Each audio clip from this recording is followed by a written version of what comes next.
واحدة إنها عليهم مؤصدة في عمد ممددة.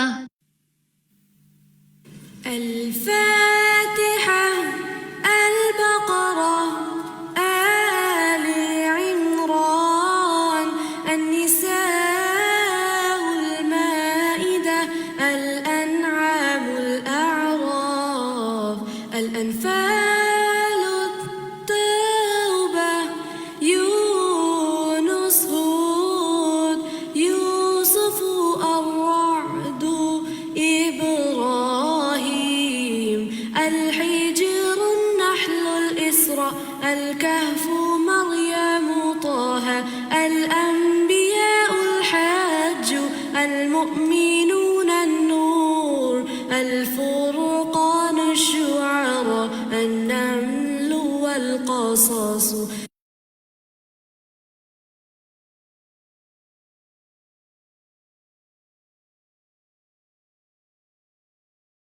السلام علیکم ورحمۃ اللہ وبرکاتہ. الحمد للہ رب العالمین والصلاة والسلام علی سید المرسلین، اما بعد فاعوذ باللہ من الشیطان الرجیم، بسم اللہ الرحمن الرحیم. رب اشرح لی صدری ویسر لی امری واحلل عقدۃ من لسانی یفقہوا قولی رب زدنی علما اللہم انفعنا بما علمتنا وعلمنا ما ينفعنا وزدنا علما. امید ہے آپ سب خیریت سے ہوں گے.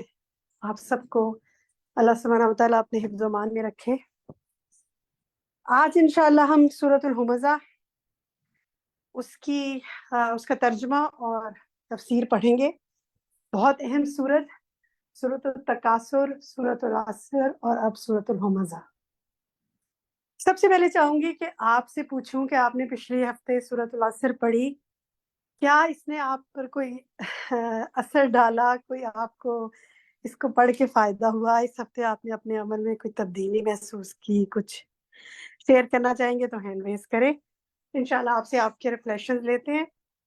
خصوصی طور پہ اس میں ایک بڑی اہم بات ہم نے پڑھی تھی، دیکھتی ہوں آپ میں سے کسی نے وہ پک کی، ورنہ آپ سے پھر میں پوچھ لوں گی انشاءاللہ.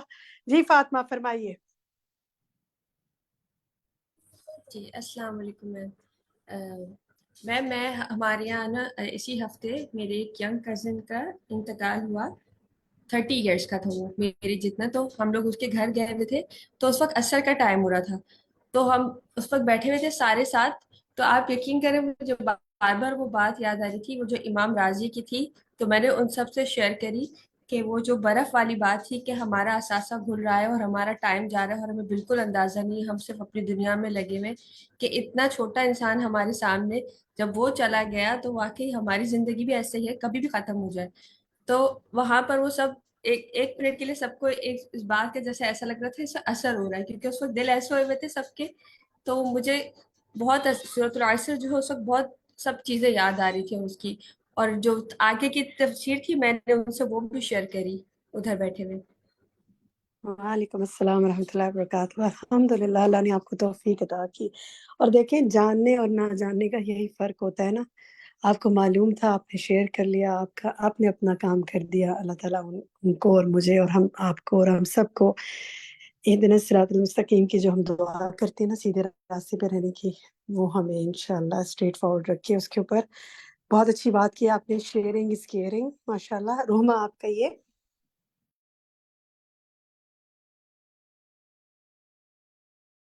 السلام علیکم باجی. الحمدللہ سورہ عصر کے بعد مجھے اب ایک کہ ہوا کہ ہم انسان مال تو بہت شوق کے ساتھ جمع کرنے کے عادت ہے ہم سب کو، لیکن جب ہم اس دنیا سے چلے جائیں گے اور ہمارا مال جب آگے ہماری اولاد کو ٹرانسفر ہو جائے گا اور پھر ان کا مال آگے ان کا ہوگا، تو ایک دوسرے کے اوپر یہ بوجھ بنتا جائے گا.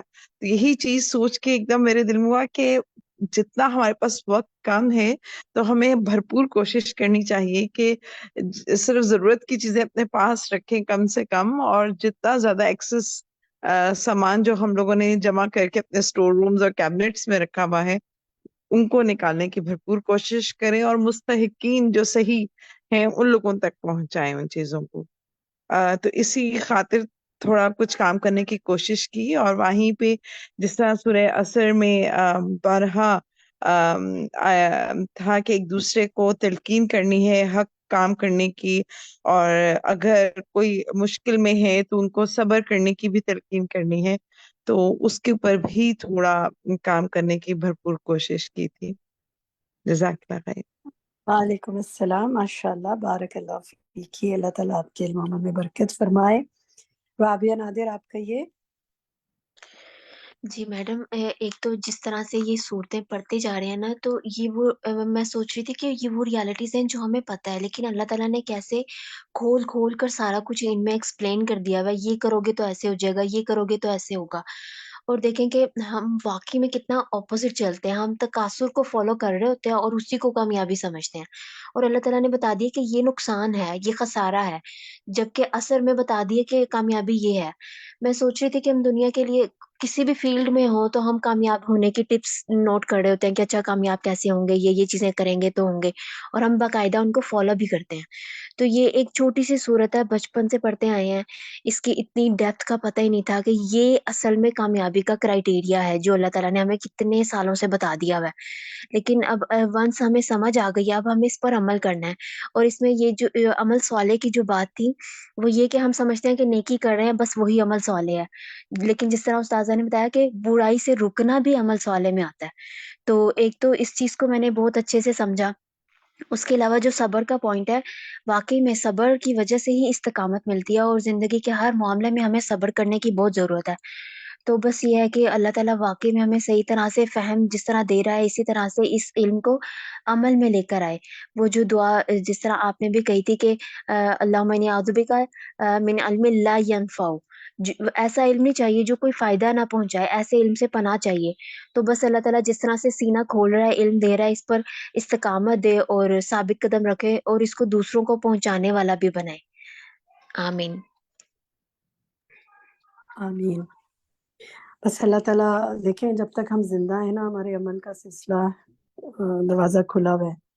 جب ہم دنیا سے رخصت ہو جائیں گے یا کوئی بھی دنیا سے رخصت ہو جاتا ہے تو عمل کا سلسلہ بند ہو جاتا ہے نا. تو میری دعا ہے کہ اللہ تعالیٰ ان لوگوں کو جو ہیں حیات، ان کو عمل کی توفیق اور ایمان کی سلامتی اور ہدایت عطا فرمائے، اور جو دنیا سے چلے گئے ہیں ہمارے رشتہ دار، دوست، پیارے، سب کی مغفرت فرمائے اور سب کی بہترین عمل کو قبول فرمائے. اور انسان ہونے کے ناطے کوئی کوتاہیاں ہو گئی ہیں تو اللہ سبحانہ تعالیٰ معاف فرما دے. آمین. اچھا جناب، اب ہم تھوڑا سا ایک سلسلہ اور یہ کرتے ہیں کہ لاسٹ ٹائم میں نے آپ سے کہا تھا کہ انشاءاللہ میں آپ سے سنوں گی ان الوقفات التدبریہ میں سے عربک کا پارٹ. تو اگر کوئی اس کو سنانا چاہے گا تو وہ جو بھی والنٹیئر کرے اور سنانا چاہے تو ہم اس سے سنتے ہیں. جو سنانا چاہتے ہیں وہ اپنے ہینڈ ریز کریں، اور جو سنانا چاہتا ہے وہ اپنا مائک کھول کے اپنا نام لے کے آپ سنانا چاہتے ہیں تو میں ان سے سنتی ہوں پھر انشاءاللہ. ماشاءاللہ ہاتھ تو بہت سارے کھڑے ہوئے ہیں. چلیں بریرہ سے شروع کرتے ہیں. بریرہ پہلے آپ سنائیے، اسکرین پہ دکھائیے جی. اگر آپ کے پاس بک ہے تو بہتر ہے آپ بک سے پڑھیں کیونکہ اس میں بڑا فونٹ ہے، آپ کو آسانی سے پڑھا جائے گا. پڑھیے. میں نظر آ رہا ہے، میں پڑھ لوں گی. آپ کے پاس کتاب نہیں ہے؟ نہیں، کتاب نہیں. جیسے کتاب ہونی چاہیے کیونکہ ہم تو کتاب چاہتے ہیں کہ آپ کتابیں لیں، کتاب میں لکھیں، لیکن چلیں اگر نہیں ہے تو پڑھیے. مجھے کتاب کا نام بتا دیں، میں منگوا لوں گی. کتاب کا نام ہے القرآن تدبر و عمل جز اما. آپ کے ساتھ جی. اس کی پکچر میں اپنی ایڈمن سے کہوں گی شفق اس کو دوبارہ گروپ میں ایک دفعہ کتاب کی پکچر اور اس کو کہاں سے منگوایا جاتا ہے شیئر کر لیں تاکہ سب ساتھی جن کے پاس کتابیں نہیں ہیں وہ لیں. یہ ہر جز کی الگ بک پرنٹ کی گئی ہے الہدا سے، ٹھیک ہے؟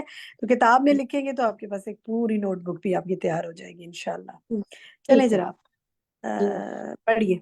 الوقفات التدبریہ. وہ جہاں سے قال الشافعی ہے نا وہاں سے پڑھیں. قال الشافعی رضی اللہ عنہ لو فکر الناس كلهم في هذه السورة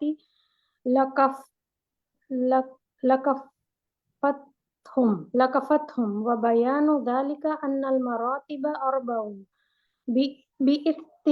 باستكمالها يحصل للشخص غاية كماله.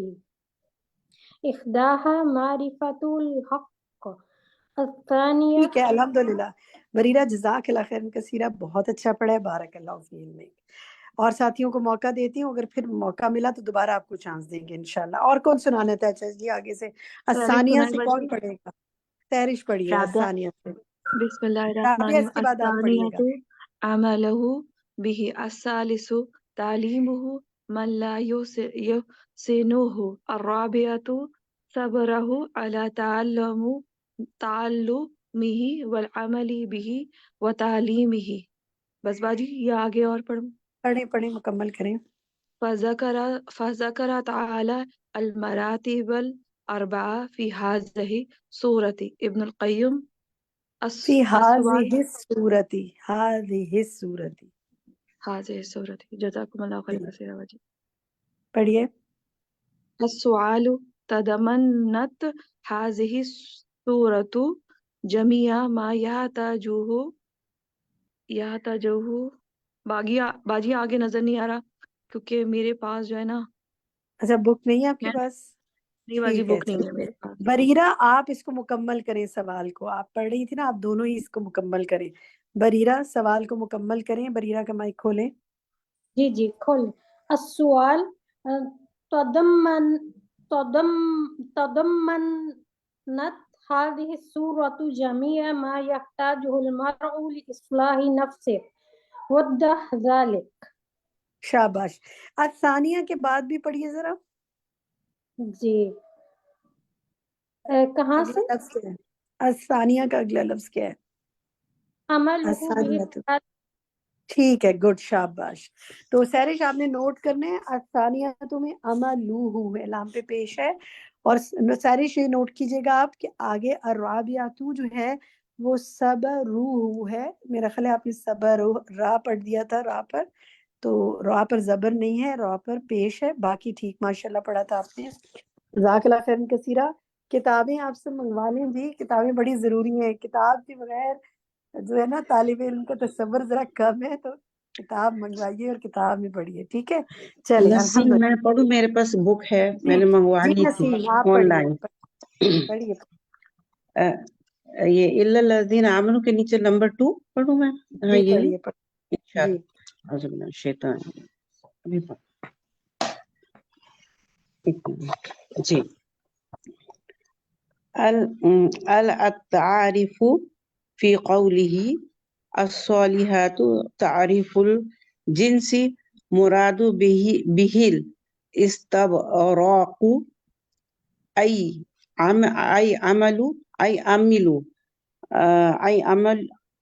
عملوا جميع الاعمال الصالحات التي امروا بعملها بامر الدین شاباش وعمل. نسیم بس اتنا ہی.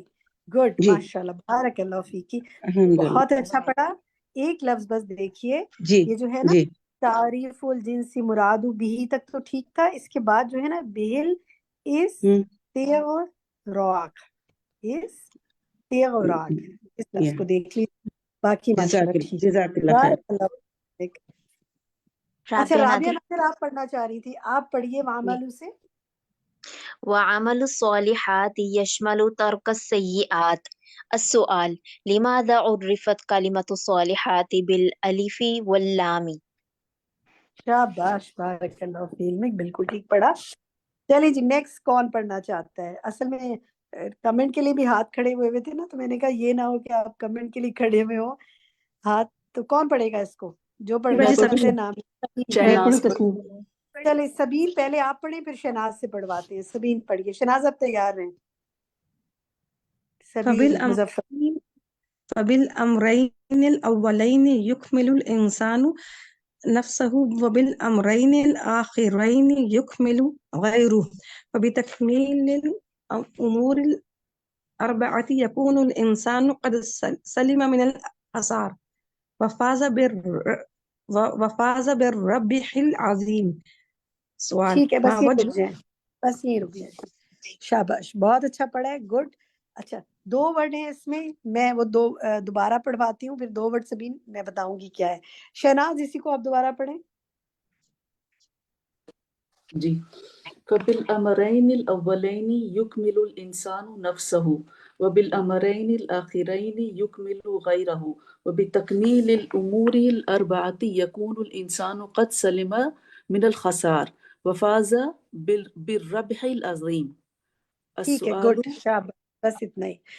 تو سبین دو ورڈز جو تھے وہ یہ ہے غیرہ اور بالربح العظیم، باقی آپ نے بالکل ٹھیک پڑھا تھا، الحمدللہ، بارک اللہ فیکی۔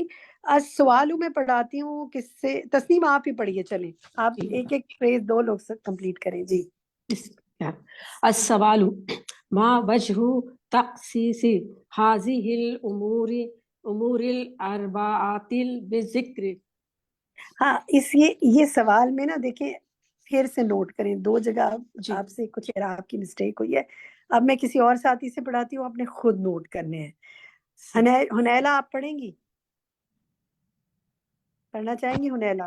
اس سوال وجہ تخصیص اسی کو پڑھو، اسی کو سوال کو سوال دوبارہ جی۔ السوال ما وجہ تخصیص هذه الامور الاربعۃ بالذکر؟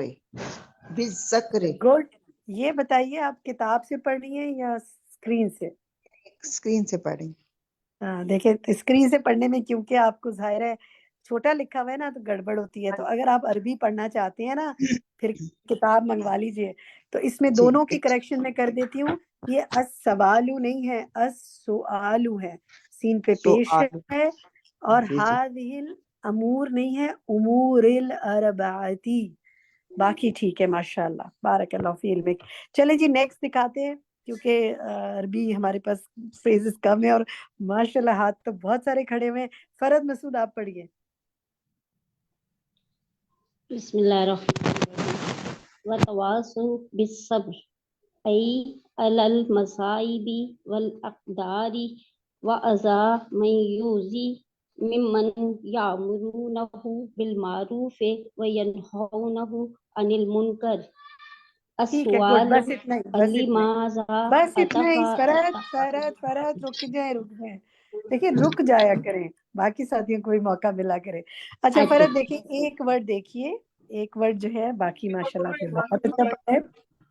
دیکھیے یہ بالمعروف سے نہیں ہے، یہ بالمعروف ہی ہے، مجہول نہیں پڑھنا، فے نہیں پڑھنا، فی پڑھنا۔ بالمعروف ٹھیک ہے، گڈ، شاباش۔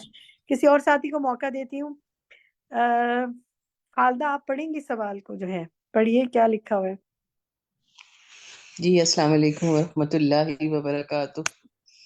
السؤال لماذا عطف التواصي بالصبر على التواصي بالحق بين العلاقات بينهما؟ اچھا دوبارہ سے پڑھیں بالحقی کے بعد دھیان سے۔ بالحق یا ہے، یا ہے یا کیا ہے؟ بئی ہے، سوری، بین ہاں نیچے زیر ہے نا، تشدید کے نیچے زیر ہے، جی بین العلاقات بینہما۔ ایکچولی مجھے نا بین، بہت زیادہ فلو ہو رہا ہے تو اس وجہ سے مجھے نظر بھی کچھ نہیں آ رہا۔ کوئی بات، چلیے پھر بھی بہت اچھی کوشش ہے۔ چلے میں کسی اور ساتھی سے پڑھواتی ہوں، جزاک اللہ خیرن کثیرہ۔ سعدیہ خالد ذرا اسی کو دوبارہ پڑھیے سوال کو۔ جی السؤال لماذا عطف التواصي بالصبر على التواصي بالحق بين العلاقة بينهما؟ گڈ، شاباش، بالکل درست پڑھا، بین علاقتی، علاقاتی نہیں علاقتی، آپ نے درست پڑھا، بارک اللہ فی علمک۔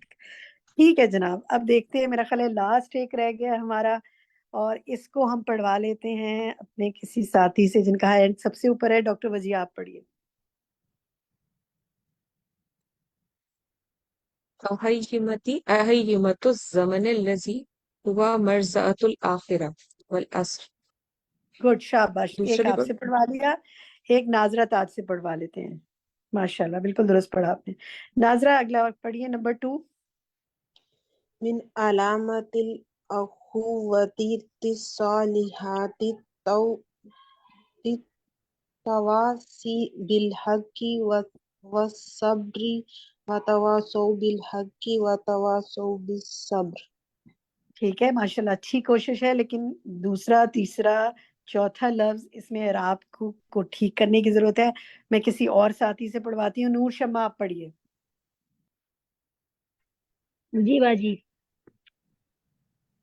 اہم نہیں، اہمیت نمبر 2 الزمن پڑھیے. نمبر 2 نمبر 2 پڑھیے. جی من علامات الاخوۃ الصالحۃ التواصی بالحق والصبر. بالحق سب باقی ٹھیک ہے. شروع کے باجی تو الفاظ حق کا پر ماشاءاللہ. زبر لکھا ہوا ہے نا. نہیں زبر نہیں لکھا ہوا. تشدید دیکھیں، یہ لکھنے کا ایک اچھا جی، اسلوب ہے. تہذیب کے نیچے تشدید رہے گا تو وہ نیچے مانا جائے گا. جی باجی. ہاں، تجدید کے نیچے زیر ہوگی تو وہ زیر پڑھیں گے، تجدید کے اوپر ہوگی تو پھر زبر پڑھیں گے. ٹھیک ہے، زبر پڑھیں چلے گے. آج یہ بات بھی پتہ چل گئی الحمدللہ. تو باقی آپ نے ٹھیک پڑھا ہے. بارک اللہ فی علمک. بس جناب یہیں تک آج پڑھیں گے، اور اس کے بعد ہم آتے ہیں اپنی تفسیر کی طرف. ترجمہ اور نیکسٹ دکھائیے جی ہمارا اب آج کا جو سیشن ہے. نیکسٹ سلائیڈ دکھائیں. نیکسٹ سلائیڈ میں انشاءاللہ ہم شروع کرنے جا رہے ہیں سورۃ الہمزہ کی تفسیر اور ترجمہ. استاذہ اس کو پڑھیں گی. آج ہمارے پاس ڈسکشن کا کافی ٹائم ہے. اچھی طرح غور کرنا ہے، سننا ہے. ہم آپ سے اس پر آپ کے ریفلیکشن لیں گے. بہت سے سوالات بھی ہم نے بنائے ہیں، اور پھر اینڈ میں ہم آپ سے اس کا پچھلی سورت کا ترجمہ سنیں گے انشاءاللہ. بارک اللہ فی علمکن. تو سنتے ہیں آج کی تفسیر سورۃ الہمزہ کی. نحمده ونصلي على رسوله الكريم اما بعد فاعوذ بالله من الشيطان الرجيم بسم الله الرحمن الرحيم رب اشرح لي صدري ويسر لي امري واحلل عقدة من لساني يفقهوا قولي. كتاب أنزلناه إليك مبارك ليدبروا آياته وَلِيَتَذَكَّرَ أُولُو الْأَلْبَابِ. سورة الہمزہ. أعوذ بالله من الشيطان الرجيم. بسم الله الرحمن الرحيم. ويل لكل همزة لمزة الذي جمع مالا وعدده يحسب أن ماله أخلده كلا لينبذن في الحطمة وما أدراك ما الحطمة نار الله الموقدة التي تطلع على الأفئدة إنها عليهم مؤصدة في عمد ممددة. شروع کرتے ہوں اللہ کے نام سے جو بے انتہا مہربان نہایت رحم فرمانے والا ہے.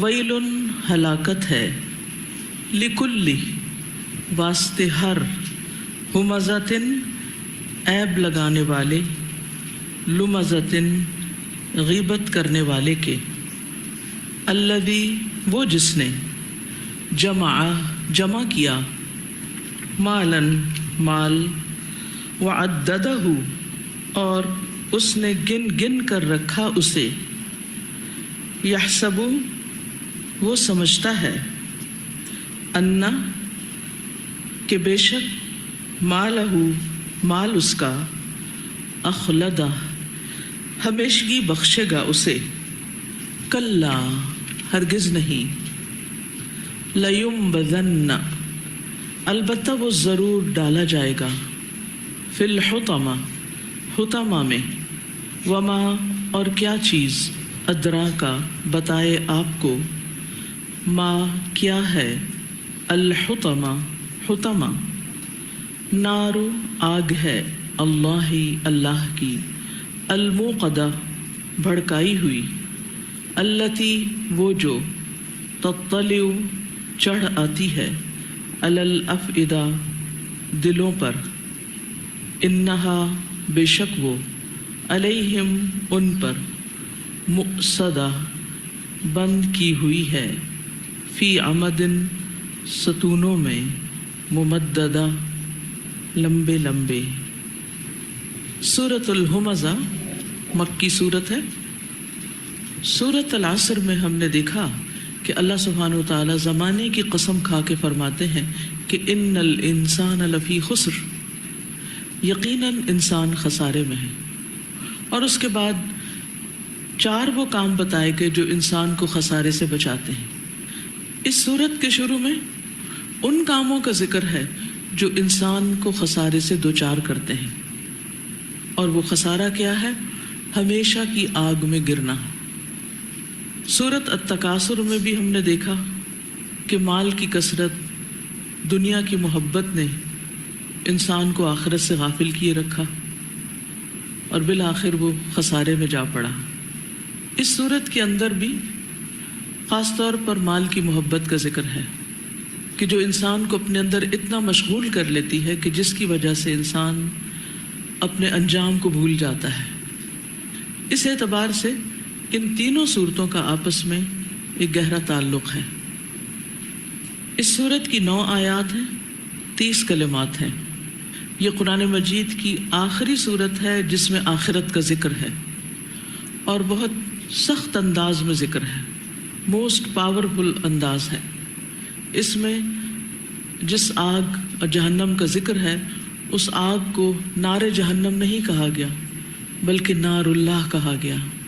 اللہ کی آگ، یعنی اللہ سبحانہ و تعالیٰ کی بھڑکائی ہوئی آگ. وہ آگ ایسی نہیں جو کسی انسان نے بھڑکائی ہے بلکہ وہ اللہ نے بھڑکائی.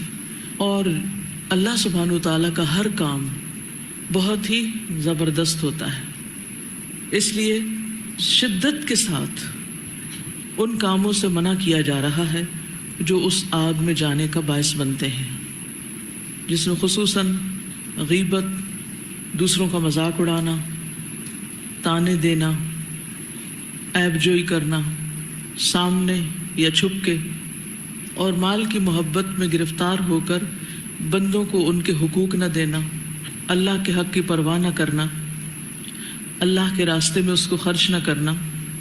تو سورت کا بنیادی مضمون جو ہے وہ یہی بنتا ہے کہ انسان کو خسارے سے دوچار کرنے والی کون سی چیزیں ہیں یا کون سی عادتیں ہیں کہ جن میں مبتلا ہو کر انسان ہمیشہ ہمیشہ کی آگ میں جا پڑے گا. جس طرح سورۃ العصر میں ان الانسان کی بات تھی، سب انسانوں کی بات تھی، یہاں بھی لکلی کہہ کے ہر انسان کی بات ہو رہی ہے جو بھی ان بری عادتوں میں مبتلا ہو. یہ دیکھتے ہیں سورت کو، تفسیر اس کی. فرمایا ویل لکل ہمزۃ لمزہ، ویل ہلاکت ہے. ویل کا لفظ عربی زبان میں دراصل وئی سے ہے، واو یہ وئی، جیسے وئی کا انا، وئی لک، وئی لک، تمہارے لیے ہلاکت. تو یہاں پر کیا ہے؟ ویل، یعنی اصل میں تھا وئی لک لیکن مختصر رہ کے کیا ہو گیا؟ ویل. ویل کا لفظ جو ہے یہ کئی معنوں میں استعمال ہوتا ہے. اس میں خاص طور پر ہلاکت کا معنی اور پھر رسوائی، عذاب، وعید، وبال، ایک طرح سے شدید قسم کی تہدید اور دھمکی ہے کہ سیدھے ہو جاؤ ورنہ سخت شامت ہے. ویل کس کے لیے ویل ہے؟ لکل، ہر ایک کے لیے. ہر ایک میں کون کون شامل ہے؟ سبھی لوگ شامل ہیں جو ان عادات کا شکار ہوں. کون سی عادات؟ سب سے پہلے ہے ہمزہ. ہمزہ تا اس میں مبالغے کی ہے، مؤنث کی نہیں ہے. اور ہمزہ کا لفظ جو ہے ہا میم زائی سے ہے، ہمزہ یہمزو سے. ہمزہ یہمزو کا معنی ہوتا ہے کسی نوکدار چیز سے کچوکا لگانا، چبھونا. اسی سے مہمز لفظ آتا ہے. مہمز وہ لکڑی جس کے سرے پر کیل نکلا ہوا ہو اور اس سے مہمیز لگائی جاتی ہے. مہمیز کس کو لگائی جاتی؟ گھوڑوں کو، جانور کو. کیوں لگائی جاتی ہو؟ اس کو کیوں وہ چبوئی جاتی ہے؟ تاکہ وہ اور تیز بھاگے. گھوڑے کو دوڑانے کے لیے جو کچوکا لگایا جاتا ہے اور وہ لکڑی لگائی جاتی ہے جس کے آگے کیل سی ہوتی ہے یا نوک دار ہوتی ہے تاکہ وہ خوب بھاگے. تو اسی سے یہ لفظ نکلا ہے کہ کسی کو کچوکے لگانا، تانے دینا، غیبت کرنا. ہمزات الشیاطین بھی اسی سے ہے. رب اعوذ بک من ہمزات الشیاطین، اے اللہ تو مجھے شیطان کے کچوکوں سے محفوظ رکھ، جسے انگریزی میں کہتے ہیں نا پوک کرنا. اور پھر اسی سے ہماز کا لفظ بھی آیا، ہماز مشاء بنمیم. کہاں آتا یہ؟ سورۃ القلم میں. وہاں ایک خاص شخص کی طرف اشارہ ہے، ولید بن مغیرہ کی طرف، کہ جس کے اندر یہ عادات پائی جاتی تھی. لیکن یہاں ہر ایک کی بات کی جا رہی ہے کہ جس کے اندر بھی یہ عادات ہوں. اور پھر صرف ہماز نہیں کہا گیا بلکہ ہمزہ کہا گیا، بکثرت لان تان کرنے والا، بہت زیادہ اس عادت کا شکار شخص. جیسے قیام سے قیامہ ہے نا، قیام ہوتا ہے کھڑے ہونا، اور قیامہ اٹھ کھڑی ہونے والی. کس کا نام ہے قیامت؟ قیامت کے دن کا. تو وہ بھی مبالغے کے لیے تھا. پیچھے میں نے آپ کو بتایا تھا جیسے یا لیتہا کانت القاضیہ، ہلک عنی سلطانیہ، تو یہ جو ہاں آخر میں آ رہی ہے یہ مبالغے کے لیے آ رہی ہے. ٹھیک ہے. تو ہمزہ جو ہے یہ فعلہ کے وزن پر مبالغے کا صیغہ ہے. یعنی ایسا شخص جو اس برائی کو اتنی تکرار کے ساتھ کرتا ہے کہ اپنی عادت ہی بنا لیتا ہے، وہ اسی سے اپنا پیٹ بھرتا ہے. تو ویل لکل ہمزہ. اور بعض نے یہ کہا ہے کہ اس کا معنی ہے غیبت کرنا، بہت غیبت کرنے والا. اور بعض نے کہا ہے کہ اس کا معنی ہے اشارے کرنے والا. آبرو اور آنکھ سے، یعنی بھووں سے، آنکھوں سے، گال سے اشارے کر کر کے دوسرے کا مذاق اڑانے والا. اور اس کے ساتھ دوسرا لفظ جو ہے وہ لمزہ ہے. لمزہ، لمزہ لمزہ سے ہے، عیب جوئی کرنا، کسی کے عیب تلاش کرتے رہنا، اور اس مقصد کے لیے اس کی غیبت کرنا تاکہ اس کی کمزوری کا کوئی پہلو ہاتھ آئے اور پھر اسے خوب شہرت دی جائے، لوگوں میں اسے مشہور کیا جائے. یعنی کسی کے پیچھے لگے رہنا کہ چھوٹی سی بھی اس کی کوئی خامی، کمی، کمزوری، برائی نظر آئے تو اس کو پکڑ کے خوب اچھالا جائے، اس کو ذلیل کیا جائے، اس کی شکایتیں لگائی جائیں اور اسے پریشان کیا جائے. تو یہ ہوتا ہے لمز، لمزہ. اسی لیے آتا ہے لا تلمزوا انفسکم، پیچھے آپ پڑھ چکے ہیں. تو اس کا عمومی معنی پھر تانا دینے والا بھی کیا جاتا ہے. لیکن حقیقت یہ ہے کہ یہ دونوں لفظ جو ہیں آپس میں ملتے جلتے ہیں. اسی لیے آپ دیکھیں کہ اگر آپ مختلف تفاسیر کا مطالعہ کریں تو کبھی ہمزہ کے اندر وہی صفات پائی جاتی ہیں اور لمزہ کے اندر بھی تقریباً ملتی جلتی، یعنی عدل بدل کے یہ معنی کیے جاتے ہیں. اگر آپ اس کو اس طرح یاد رکھیں کہ ہمزہ جو ہے یہ اشارے کے ساتھ کرنا، جیسے آنکھ وغیرہ سے، یعنی اپنے فعل کے ساتھ اشارہ کرنا کیا ہے؟ ایک فعل. اور لمزہ جو ہے یہ قول کے ساتھ ہے، یعنی زبان سے غیبت وغیرہ کرنا، بولنا. یعنی کوئی کسر وہ نہیں چھوڑتا، اشاروں سے بھی دوسروں کی برائیاں کرتا ہے اور زبان سے بھی کرتا ہے. ویل لکل ہمزۃ لمزہ، ہلاکت ہے، تباہی ہے ہر غیبت کرنے والے، تانا دینے والے کے لیے، عیب لگانے والے کے لیے. الذی، وہ جو جمع مالا وعددہ، جمع کرتا ہے مال اور اسے گن گن کے رکھتا ہے.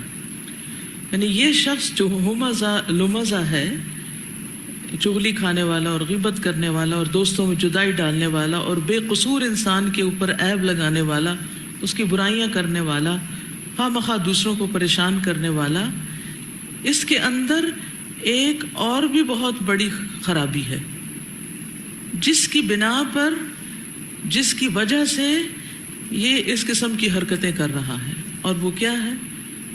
اس کا مالدار ہونا اور مال کی محبت میں مبتلا ہونا. کیونکہ جس کے پاس عموماً مال زیادہ آ جاتا ہے وہ اپنے آپ کو بے پرواہ سمجھتا ہے. الرآہ استغنا، کیونکہ وہ سمجھتا ہے کہ میرے پاس سب کچھ ہے، مجھے کسی کی پرواہ نہیں. اگر میرے خلاف کسی نے کچھ کیا تو میں اسے مال دے کے یا مال کے ذریعے چپ کرا دوں. اول تو مال ایک طاقت ہے جس کی وجہ سے کسی کو ہمت نہیں ہوگی کہ میرے خلاف کچھ کرے جوابی کاروائی. تو الذی جمع مالا، جس نے مال جمع کر کر کے رکھا ہے، یعنی مال کی محبت تو ہر انسان کے اندر ہے. وَإِنَّهُ لِحُبِّ الْخَيْرِ لَشَدِيدٌ، ہر ایک کے اندر کسی نہ کسی درجے میں مال کی محبت تو ہے. تو مال کی محبت ہونا یا مال کو گن کے رکھنا یا مال کمانا یا مالدار ہونا برا نہیں. اصل برائی کیا ہے؟ اسے جمع کر کے گن گن کے بار بار اپنے ہی پاس رکھنا، اس کے ذریعے کسی کی مدد نہ کرنا، صلہ رحمی نہ کرنا، کسی کو کچھ نہ دینا، شدید بخل کرنا. کیونکہ بار بار کون گنتا ہے؟ جو یہ دیکھتا ہے کہ اچھا اب کتنا ہو گیا، اب کتنا ہو گیا، اب کتنا ہو گیا، اور وہ اس کو نکلنے نہیں دیتا، کیونکہ پھر اس کی گنتی میں، اس کی فگر میں کمی آ جائے گی جو اس کے لیے پریشانی کا باعث ہوگی. ورنہ یہ کہ وَتُحِبُّونَ الْمَالَ حُبًّا جَمًّا، یہ تو ہے ہی انسان کے اندر.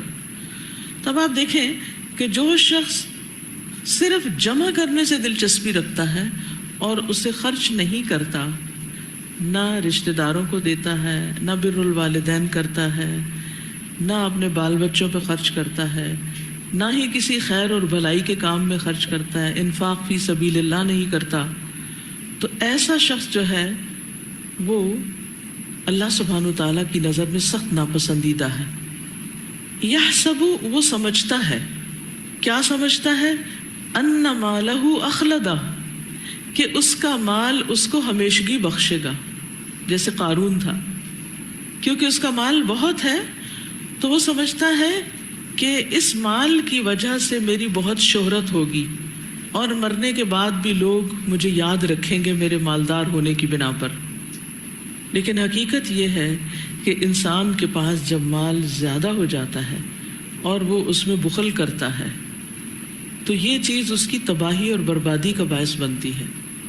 اور خاص طور پر اگر مال ناجائز طریقوں سے کمایا گیا ہو. اب دیکھیے کہ ویل کا لفظ اس صورت میں بھی ہے اور ایک اور صورت میں بھی ہے.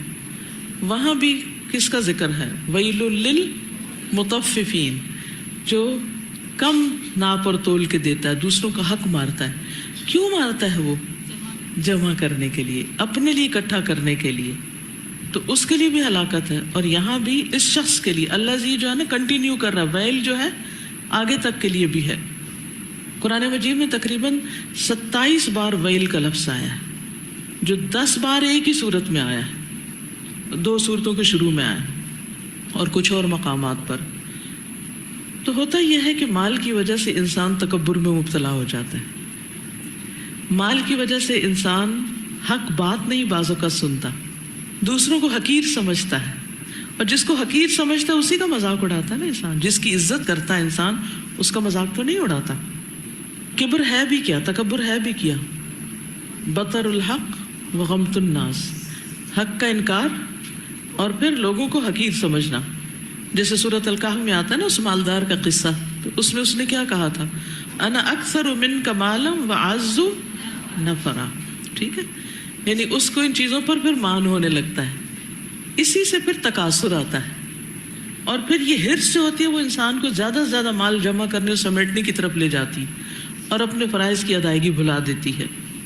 مال کی وجہ سے انسان کے اندر ایک جو تکبر آتا ہے، اس سے جو ذہنی بگاڑ ہے وہ بھی ساتھ ہی پیدا ہو جاتا ہے، جس میں انسان انسانوں کو اس طرح حقیقت سمجھتا ہے کہ کوئی انسان اس کی نگاہ میں جچتا ہی نہیں.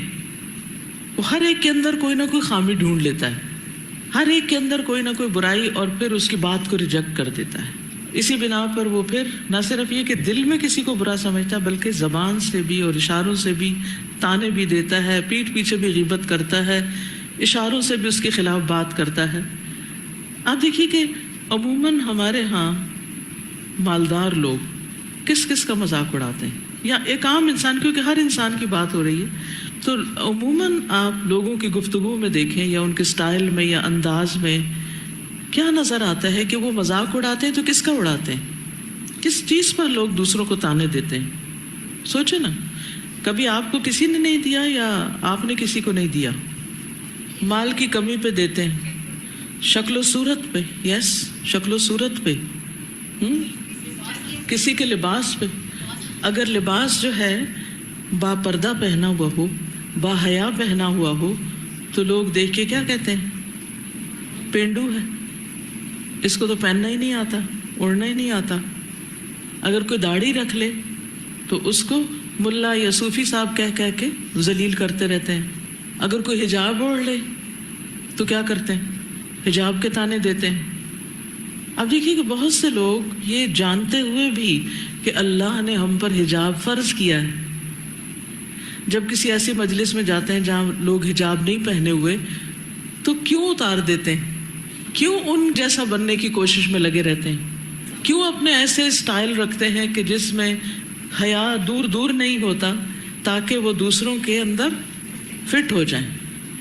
کوئی تانا نہ دے ان کو، کوئی مذاق نہ اڑائے ان کا، کوئی ان کو شرمندہ نہ کرے، کوئی ان کی طرف دیکھے نہیں، کوئی لک ڈاؤن نہیں کرے ان کو۔ اور ہمارے معاشرے میں کس کا مذاق اڑایا جاتا ہے؟ مثلاً اگر کوئی جسمانی کمزوری ہو یا ذہنی کمزوری ہو یا اسی طرح کچھ کسی اور چیز میں انسان کمزور ہو، آپ دیکھیں بلنگ جو ہوتی ہے اسکولوں میں بچوں کو جو بلی کیا جاتا ہے، کس بنا پر؟ کوئی سلو بچہ ہوتا ہے یا ویسے اس کے اندر کوئی جسمانی نقص وغیرہ ہوتا ہے تو اس بنا پر اس کا مذاق اڑایا جاتا ہے۔ اگر کوئی کسی کے تانوں اور غلط باتوں کے جواب میں وہ چپ کر جاتا ہے اس وقت بھی تانے دیتے ہیں۔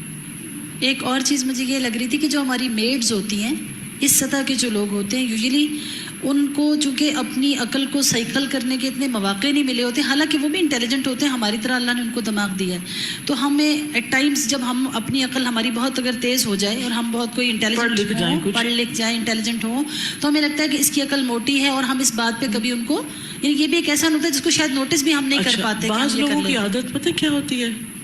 ہنس پڑتے ہیں، یعنی منہ سے کچھ نہیں بولتے، اگر کسی نے کوئی بات کی نا پھر ہنس دیے، اپنے ہی اندر منہ کر کے نیچے ہنسنا شروع کر دیا، یہ کیا بات کر رہا ہے، اور ریئلائز بھی نہیں کرتے وہ کیا کر رہے ہیں۔ یعنی کسی نے تھوڑی سی ناسمجھی کی بات کی تو اسے مسکرانے لگے اور اشارے کرنے لگے دوسروں کو دیکھ کے۔ اور آپ دیکھیں کہ یہ میں نے سخت دیندار قسم کے لوگوں میں بھی یہ عادت دیکھی ہے کہ دوسرے کی بات سن کے مذاق میں ہنس دینا، اس کا ہنس کے مذاق اڑانا، بات کر کے اڑانا، یا ایسے اشاروں کے ساتھ اڑانا، ہاتھ کے اشارے سے کبھی۔ السلام علیکم، یہی پوائنٹ میں نے بھی شیئر کرنا تھا کہ موسٹلی ریلیجس لوگ آ کے آپ لوگوں کو اگر آپ کو لائک پرانے کام شروع کر دیتے instead of telling you not to do this start insulting you in an indirect way, and مطلب کہ آپ کو آ کے کہیں گے تم یہ کر رہی ہو، تم یہ کر رہی ہو، تم ایسی ہو گئی، تم وہ ایسی ہو گئی ہو، پھر ہنستے رہتے ہیں، مطلب ٹانٹنگ اسٹائل میں، انسٹیڈ کہ آپ کو آ کے سمجھائیں کہ آپ نے قرآن پڑھ لیا، اب آپ پیچھے نہیں جا سکتی۔ سو آئی فیل کہ یہ پوائنٹ میں نے بہت نوٹ کیا ہے ادھر آ کے۔ اسی طرح لوگوں کو قرآن کے تانے دیتے رہنا، تم تو قرآن پڑھے ہوئے ہو، یہ تم نے کیا قرآن پڑھا ہوا ہے، ہاں؟ پھر کسی کو وہابی کا تانا دینا، یہ ہے نا تانا، کسی کو وہابی کا تانا دینا اور کسی کو فنڈامنٹلسٹ کہنا، ہاں؟ یعنی مختلف نام رکھنا لوگوں کے، ذات کا تانا، مسلی ہو، فلاں ہو، کسی خاص قوم کی طرف اشارہ کر کے اس کا مذاق اڑانا۔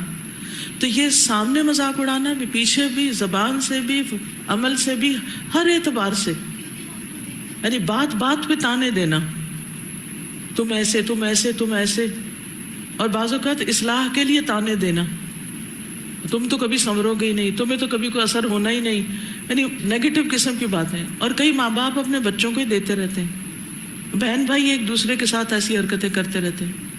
کچھ لوگوں کی عادت ہوتی ہے راہ چلتے لوگوں کا مذاق اڑانا، کوئی گزر رہا ہے گلی سے، سڑک سے، کوئی چل رہا ہے، اس پہ آوازیں کسنا، اور پھر یہ کہ اس کو اپنی بڑی اسمارٹنس سمجھنا۔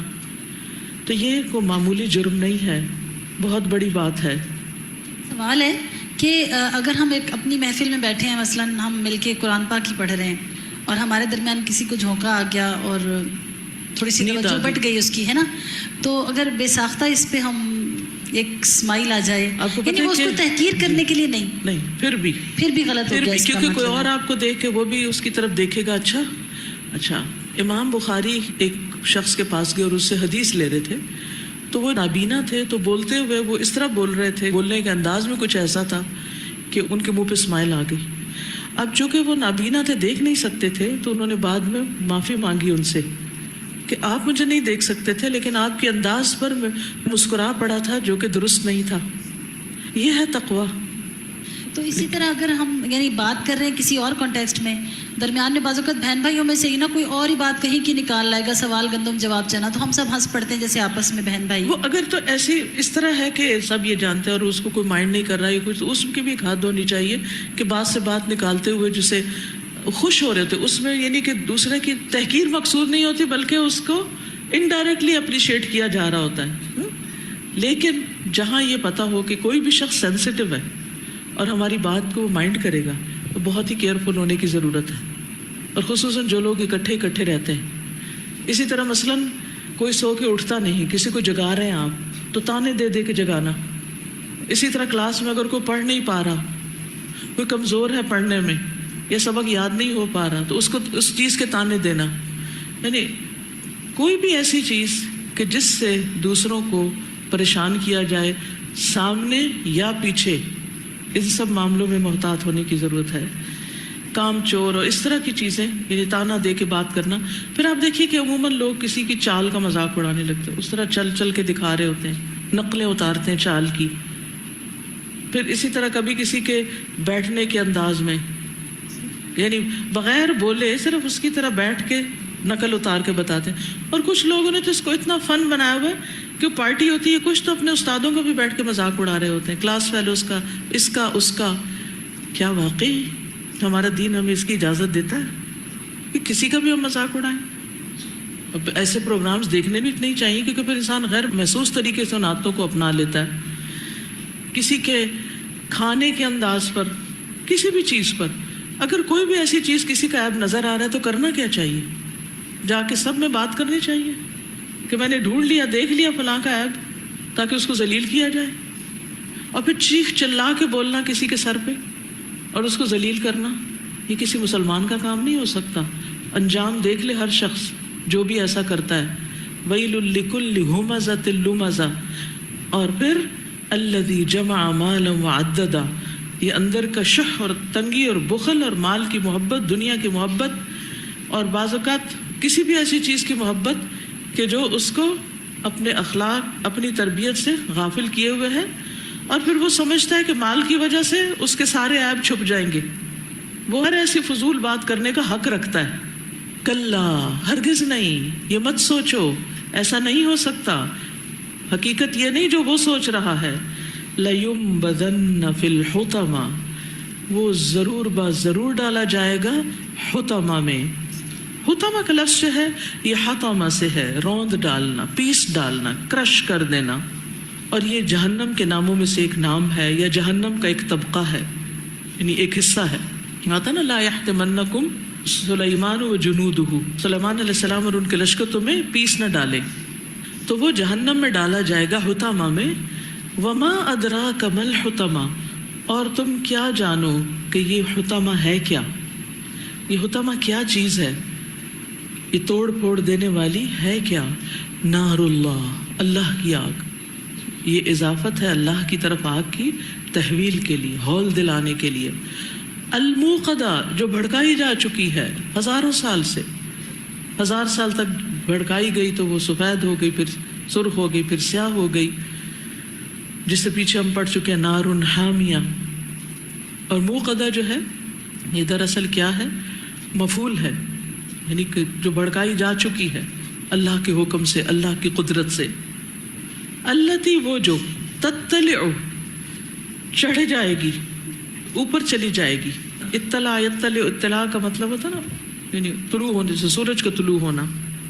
تطلع، چڑھتی جائے گی، علی الافئدہ، دلوں پر. افئدہ فؤاد کی جمع ہے.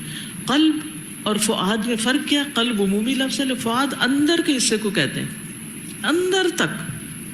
عام طور پر آپ دیکھیں کہ کوئی انسان جب دنیا میں جل جاتا ہے تو اس کی سکن جلتی ہے یا باہر کا گوشت وغیرہ جلتا ہے، لیکن دل تک نہیں آگ پہنچتی، الا یہ کہ کمپلیٹلی اس کو جلا دیا جائے، یعنی اوپر سے برنز ہوتے ہیں. لیکن یہ آگ جو ہے یہ دل تک جا پہنچے گی، دل کو جا پکڑے گی. اور انسانی جسم میں سب سے زیادہ سینسٹیو پلیس انسان کا دل ہے، جو ہر چیز کو باقی جسم کے مقابلے میں جلدی محسوس کرتا ہے. اب دیکھیے خوف، غم، تکلیف، محبت، کسی کا تانا، کسی کا مینا، یہ سب چیزیں سب سے زیادہ کس کو محسوس ہوتی ہیں؟ دل کو. تو یہ دل کو جا پکڑے گی. دنیا میں بھی آپ دیکھیں، کہتے ہیں نا مجھے آگ لگ گئی، تو وہ آگ کو جسم کو تھوڑی لگتی، کہاں لگتی ہے وہ آگ؟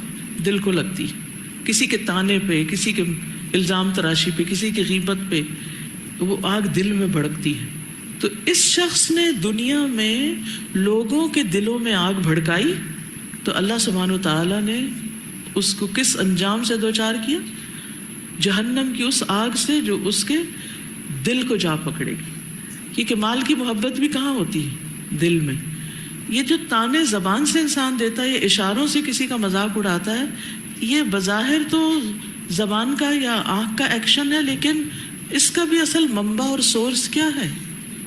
دل میں برائی ہوتی ہے، دل میں تکبر ہوتا ہے، جس کی وجہ سے انسان زبان سے ایسی باتیں نکالتا ہے، بڑھاس نکالتا ہے. غصہ کہاں ہوتا ہے؟ دل میں. اور بڑھاس کہاں سے نکلتی؟ زبان سے یا ہاتھ سے یا مار پٹائی سے. تو یہ انسان، اس کا دل بگڑا ہوا ہے. پیچھے ساری صورتوں میں تزکیے کی بات ہوتی رہی کہ قد افلح من تزکا، قد افلح من زکاہا ونہى النفس عن الہوى. اور یہاں کیا بات ہو رہی کہ جو نہیں روکے گا اپنے آپ کو، پھر اس کی یہ شامت ہوگی کہ جو جسم کو چھیدتی ہوئی، جسم کے پار، پسلیوں کے اندر، وہ سب سے زیادہ چھپے ہوئے اندر کے حصے دل میں جا پہنچے گی، اندرونی دل کو جا پکڑے گی، جو ساری سوچوں کا مرکز اور منبع ہے. دنیا میں تو اگر کسی کے دل کو آگ پہنچے تو اسی وقت مر جائے، لیکن وہاں کو مر بھی نہیں سکے گا. انہا علیہم مؤصدہ. اور پھر یہ آگ جو ہے ان پر بند کر دی گئی ہوگی. مؤصدہ کا لفظ جو ہے یہ ایصاد سے ہے. ایصاد کہتے ہیں دروازہ بند کرنے کو، لڈ لگانے کو، کسی بھی چیز کو ڈھک دینے کو، بند کر دینے کو، سیل کر دینے کو، تاکہ اس سے کوئی چیز باہر نہ نکلے، نہ کچھ آئے نہ کچھ جائے. اس سے یہ پتہ چلتا ہے کہ وہ جہنم کے اس حصے کے دروازے تو ہیں، لیکن وہ کیا ہوں گے؟ بند ہوں گے. اس میں سے وہ باہر نہیں نکل سکیں گے، نہ باہر کی کوئی ٹھنڈی ہوا اندر آ سکے گی. کلما ارادوا ان یخرجوا منها اعیدوا فیها. کسی مصیبت میں انسان ہوتا ہے نا، تو وہ آہستہ آہستہ کوشش کر کے سرک سرک کے، رینگ رینگ کے، ہاتھ پاؤں مار کے، تیر کے کسی کنارے پہ پہنچنے کی کوشش کرتا ہے خلاصی پانے کی. لیکن یہاں خلاصی کی کوئی صورت ہی نہیں، کیونکہ دروازے سیل کر دیے گئے، بند کر دیے گئے ہیں. کس میں؟ فی عمد ممددہ. فی یہاں بمانا با ہے، یعنی بے عمد ممددہ. عمد ستونوں کو کہتے ہیں، عمود کی جمع، ستونوں کے ساتھ. ممددہ جو لمبے لمبے ہیں، اور ستون جو ہوتے ہیں لکڑی کے بھی ہوتے ہیں، لوہے کے بھی ہوتے ہیں، پلرز، یعنی ان کے ساتھ اس طرح بند کر دیا گیا ہے کہ اب کچھ بھی کھل نہیں سکتا. یا پھر فی کو فی کے معنی میں لیا جائے تو مطلب یہ ہے کہ وہ لمبے ستونوں کی شکل میں وہ جگہ ہوگی جس میں ایسے جہنمی ڈالے جائیں، اور ان کو اوپر سے ڈھک دیا جائے گا، بند کر دیا جائے گا، جس میں سے وہ کبھی بھی نکل نہ سکیں گے، بالکل ہی بھلا دیے جائیں گے. مدہ یا مدو سے ہے ممددہ کا لفظ. مدہ یا مدو کا مطلب ہوتا ہے پھیلانا، لمبا کرنا. اب آپ دیکھیے جیسے کنواں ہے، کنویں کی مثال سے زیادہ آپ اس کو سمجھ سکتے ہیں عمد کو، کیونکہ کنواں بھی اوپر سے نیچے کی طرف ہوتا ہے نا، لمبا گہرا. اور اگر کوئی کنویں کو اوپر سے بھی بند کر دے اور کنویں کے اندر کوئی غرق ہو جائے تو پھر آپ دیکھیں کہ وہ نکلے گا کیسے، کہاں سے نکلے گا؟ کوئی چیز پکڑنے کی نہیں، چڑھنے کی نہیں، وہ بس گیا اوپر سے بند. تو یہ خاص قسم کے لوگوں کی سزا ایک خاص حصے میں ہے جہنم کے، جس میں ان کو بند کر دیا جائے. اب آپ دیکھیے، اگر اس آگ کا آپ تصور کرنا چاہیں تو آپ تصور نہیں کر سکتے. کیوں؟ جی اس لیے کہ یہ جو پیچھے ہے نا، وما ادراک ما الحطمہ، کیا چیز بتائے تجھے حطمہ کیا ہے؟ یعنی وہ اللہ کی آگ ہے، اللہ نے بھڑکائی ہے، کسی آنکھ نے دیکھی نہیں، کوئی تصور بھی نہیں کر سکتا، اور کوئی اس کی ہولناکی کا اندازہ ہی نہیں کر سکتا. اور پھر وہ ایسی جگہ بند ہے کہ جہاں سے کوئی نکل بھی نہیں سکتا، نکلنے کی بھی کوئی راہ نہیں. سوچئے دنیا میں اگر کوئی انسان کسی کمرے میں ہو، کسی گھر میں ہو، کسی جہاز میں ہو، کسی کار میں ہو، اور اس کو چاروں طرف سے آگ لپیٹ لے، بڑا کٹھے آگ، نہ دروازے کھلے اس گاڑی کے کہ وہ بندہ باہر نکلے، نہ اس جہاز میں سے کوئی باہر نکل سکے کہ اب وہ جہاز کو آگ نے کیچ کر لیا، نہ باہر سے کوئی آ کے چھڑا سکتا ہے، نہ اندر سے کوئی کسی ایک دوسرے کی مدد کر سکتا ہے۔ صرف امیجن کریں، تصور سے بھی انسان کا دل کانپ اٹھتا ہے کہ انسان کسی ایسی جگہ پر ہو کہ جہاں آگ لگ جائے اور اس سے باہر آ ہی نہ سکے، بند ہی بند، دل بند ہوتا ہے سوچ کر۔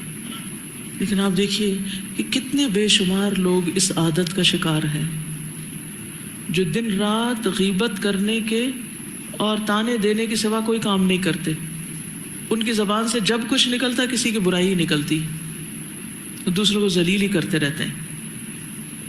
اب آپ نے یہ کہا نا کہ ہم پوائنٹ آؤٹ کرنا خرابیوں کو، تو اس میں مجھے یہ لگ رہا تھا کہ ایک جو مربی ہے نا اس کے لیے ایک بڑی ایک آزمائش ہے۔ یعنی جب آپ کسی کی تربیت کریں، اپنے بچوں کی کریں یا اپنے شاگردوں کی کریں یا اپنے ساتھیوں کی کریں، تو ایسا انداز اختیار کریں کہ جو تانے والا نہ ہو، نیبر تانے نہ دیں، کیونکہ تانے سے کوئی ٹھیک ہوتا بھی نہیں ہے۔ اصل میں پتہ نہیں چل رہا ہوتا نا کہ ہم تانا دے رہے ہیں، ہم اپنی طرف سے نیت نہیں کر رہے ہوتے۔ اس کا طریقہ پھر یہ ہے کہ سوال سے بات کریں کہ تم اس بارے میں کیا کہتے ہو، یہ کام جو تم کر رہے ہو اس کا نتیجہ کیا ہوگا۔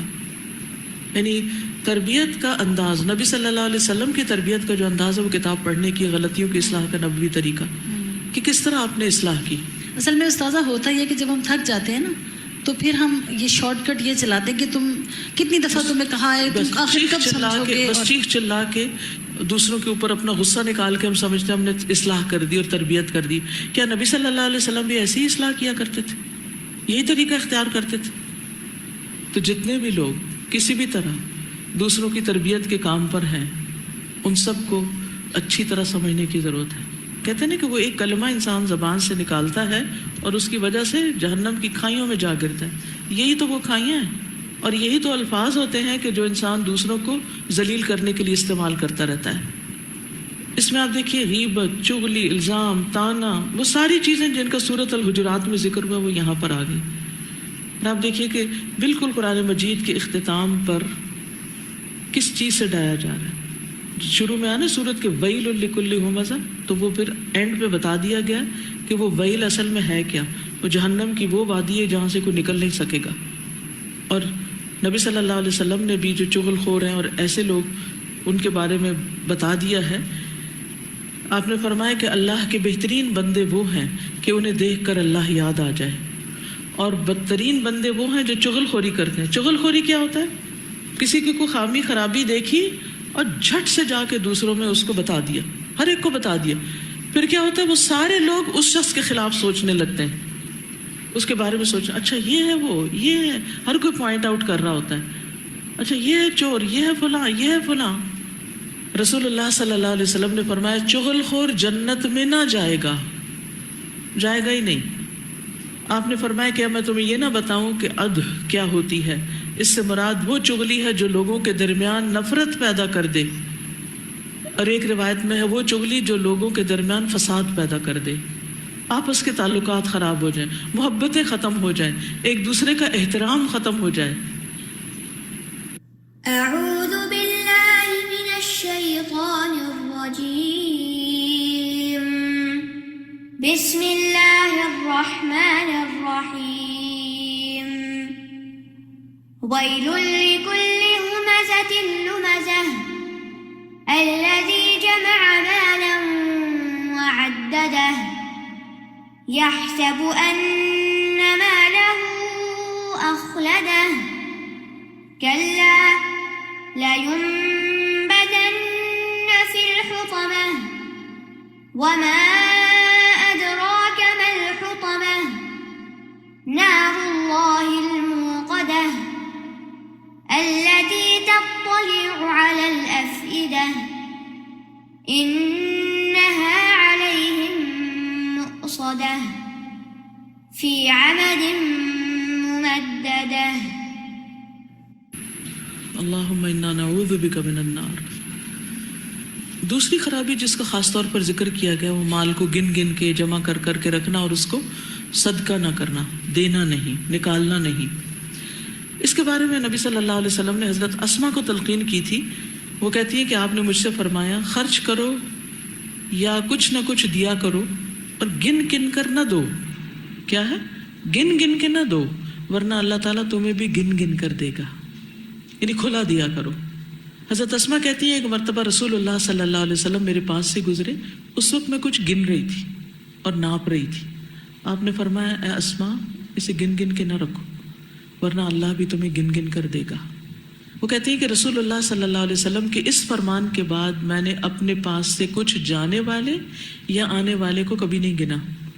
جب بھی میرے پاس اللہ کا کوئی رزق ختم ہوا اللہ عز و جل نے اس کا بدل مجھے عطا کر دیا. یعنی جو میں نے دیا اللہ نے مجھے اس سے بہتر دے دیا. تو مال کو گن گن کے رکھنے کی بجائے اسے صدقہ کرتے رہنا چاہیے، کیونکہ بخل کے برعکس فراخ دلی، سخاوت، صدقہ کرنے کے بے شمار فائدے ہیں. صدقہ بلاؤں کو ٹالتا ہے، بری موت سے بچاتا ہے، اللہ تعالیٰ کی رضا حاصل کرنے کے لیے بہترین ذریعہ ہے. وَلَسَوْفَ يَرْضَىٰ میں کیا تھا؟ إِلَّا ابْتِغَاءَ وَجْهِ رَبِّهِ الْأَعْلَىٰ وَلَسَوْفَ يَرْضَىٰ. جس کو یہ پریشانی ہو نا کہ پتہ نہیں اللہ مجھ سے راضی ہے یا نہیں، وہ کیا کرے؟ صدقہ کرنا شروع کر دے تو اس کے دل کا بوجھ اتر جائے گا، ایک خاص خوشی عطا ہوگی اور اللہ تعالیٰ اس کو مزید بھی دے گا. لَإِن شَكَرْتُمْ لَأَزِيدَنَّكُمْ. تو شکر کیا ہے؟ صدقہ کرنا شکر ہے. اللہ سبحانہ وتعالیٰ کے غصے کو، غضب کو ٹھنڈا کرتا ہے. پھر نہ صرف یہ کہ اپنے آپ سے، اپنے بچوں سے، اپنے گھر والوں سے بھی بری موت اور بلاؤں کو ٹالنے کے لیے صدقہ دینا چاہیے. پھر اسی طرح صدقہ ایک ایسا محفوظ قلعہ ہے جس میں بلائیں نہیں داخل ہو سکتی. نہیں وہ آس پاس تو پھریں گی لیکن اس تک نہیں پہنچیں گی. نبی صلی اللہ علیہ وسلم نے فرمایا صدقہ کرنے میں جلدی کرو، بے شک مصیبتیں اس کو نہیں پھلانگ سکتی، یعنی اس سے آگے نہیں بڑھ سکتی. یعنی ایک طرف مصیبت آ رہی اور ادھر سے انسان صدقہ کر دیتا ہے تو مصیبت کو وہ واپس بھیج دیتا ہے. ایک اور روایت طبرانی کی کہ صدقہ کرنا مصیبتوں کے 70 دروازوں کو بند کرتا ہے، اور خاص طور پر چھپا کر کرنا، کیونکہ ایسے اعمال چھپا کر کرنا جو ہے رب کے غضب کو بجھاتا ہے. اور صلہ رحمی کرنا، خصوصاً رشتہ داروں کو دینا جو ہے عمر میں اضافہ کرتا ہے. آپ نے فرمایا تھوڑے صدقے کو حقیر نہ جانو، یہ تمہارے لیے جہنم سے ڈھال ہے، جہنم سے ڈھال ہے. آدھی کھجور دے کر بھی انسان جہنم سے بچ سکتا ہے. کسی کے پاس پوری نہیں دینے کو وہ اتنی بھی دیا کرے، یعنی کچھ نہ کچھ دو. یہ نہ سوچو میرے پاس تو بس اتنا ہی ہے، جتنا ہے اسی میں سے تھوڑا سا نکال کے دے دو. پھر آپ دیکھو کہ کس طرح دینے سے مال میں اضافہ ہونا شروع ہو جائے گا. اور خاص طور پر جو صدقہ چھپا کے دیتے ہیں وہ قیامت کے دن عرش الہی کے سائے تلے ہوں گے، جس دن اور کوئی سایہ نہیں ہوگا. دائیں ہاتھ دے اور بائیں کو خبر بھی نہ ہو. پھر اسی طرح ہر بیماری کے موقع پر اللہ تعالیٰ سے دعا کرنے کے ساتھ ساتھ، فریاد کے ساتھ ساتھ دعا سے پہلے صدقہ دو، یعنی صدقہ کر کے دعا مانگو. حسن بصری کہتے ہیں اپنے مریضوں کا علاج صدقے سے کرو اور مصیبتوں کے لیے دعا کو بطور ہتھیار تیار رکھو. یہ کس لیے ہم کریں؟ کسی پر احسان جتانے کے لیے نہیں، خود جہنم کی آگ سے بچنے کے لیے. وہ آگ صحیح حدیث میں آتا ہے، آپ نے فرمایا اگر اس مسجد میں 1,00,000 یا زائد افراد بیٹھے ہوئے ہوں مسجد نبوی میں، اور ان میں سے ایک جہنمی آدمی ہو صرف، اور وہ سانس لے لے وہاں بیٹھ کے اس مسجد میں، تو اس کی سانس سب کو پہنچ جائے گی اور اس کے اثر سے مسجد سمیت سب لوگ جل جائیں گے. صرف سانس، آگ نہیں، جہنمی کی سانس سے بھی سب جل جائیں. اس سانس میں بھی اتنی گرمی ہے، تو آپ سوچئے کہ پھر بنے گا کیا. اللہ تعالی ہم سب کو اس سے محفوظ رکھے. بسم اللہ الرحمن الرحیم. ویل لکل ہمزۃ لمزہ الذی جمع مالا وعددہ یحسب ان مالہ اخلدہ کلا لینبذن فی الحطمہ وما ادراک ما الحطمہ نار اللہ الموقدہ التي تطلع على الأفئدة إنها عليهم مؤصدة في عمد ممددة. یہاں جو حطمہ کی بات ہوئی ہے نا، اس میں جہنم میں جانے والوں کی ہڈیاں بھی ٹوٹ جائیں گی، اور ان کی جلد بھی، اور ان کے بال اور ان کے دانت بھی ٹوٹیں گے، ہر چیز کو توڑ پھوڑ دے گی. آپ سوچئے کہ کسی ایک چھوٹی سی بلڈنگ سے بھی کوئی گرے تو کیا بنتا ہے، کہاں یہ کہ وہ 70 سال کی مسافت پر اس کی تہ ہے نیچے جہاں پھینکے جائیں گے. ایک دانت ٹوٹ جائے، ایک ہڈی ٹوٹ جائے، آنکھ باہر نکل آئے، تھوڑی سی بھی درد ہو، کتنے بے چین ہو جاتے ہیں ہم. کہاں یہ کہ اس کا نام ہی حطمہ رکھا کہ کچھ بھی نہیں چھوڑے گی. لا تبقی ولا تذر لواحۃ للبشر، کھال جلا دے گی، چاٹ دے گی، کچھ بھی نہیں باقی چھوڑے گی سوائے تکلیف کے، وہاں کچھ نہیں. اس لیے ہر ممکن کوشش کرنی چاہیے اس سے بچنے کے لیے. اور اس سے بچنے کے لیے کیا ضروری ہے کہ غیبت، چغلی، طعنوں سے ہم بچیں. کوئی کرنے لگے تو اسے بھی روک دیں، بھائی چھوڑو، پڑے رہنے دو، بس جانے دو اس بات کو. لیکن ہم کیا نہی عن المنکر کرتے ہیں؟ کوئی کر رہا ہو تو ہم وہ روکتے ہیں، کیونکہ کچھ لوگوں کی تو غذا ہے مردہ بھائی کا گوشت کھانا ہے نا. غیبت، ان کا پیٹ ہی نہیں بھرتا دن میں جب تک کوئی کسی کی برائی نہ کر بیٹھے. عادت پڑ چکی. اب ویکینڈ پہ ہو سکتا ہے آپ گھر جائیں یا گھر والوں کے بیچ میں بیٹھیں یا رشتہ داروں دوستوں سے میل ملاقات ہو، یعنی آپ ان کے غم بٹانے بیٹھ جائیں اور ان کی فضول باتیں سننے. اس پہ خاص اپنے آپ پہ چیک رکھنا ہے. کوئی آپ کے پاس کسی کی کوئی بری بات لے کر آپ اسٹاپ اٹ، مجھے نہیں بتاؤ. میں سوچ رہی تھی کہ یہ ایک ایسا ٹاسک ہے نا، کہ کام ہے کہ جس پہ نقصان در نقصان ہی ہے. ایک تو پہلی بات یہ ہے کہ اتنا شدید عذاب، اتنا شدید، اور پھر دوسری بات یہ کہ ہمارے اعمال بھی ضائع ہو جائیں گے. ظاہر ہے وہ دوسرے کے پاس چلے جائیں گے جس کی غیبتیں کی ہوئی ہوں گی. اور پھر یہ کہ دنیا میں بھی جب ہم کسی کی غیبت کرتے ہیں نا تو ہمارے مشکل ہو جاتا ہے گزارا. اس کا کہیں سے کوئی خیر نکل ہی نہیں رہی.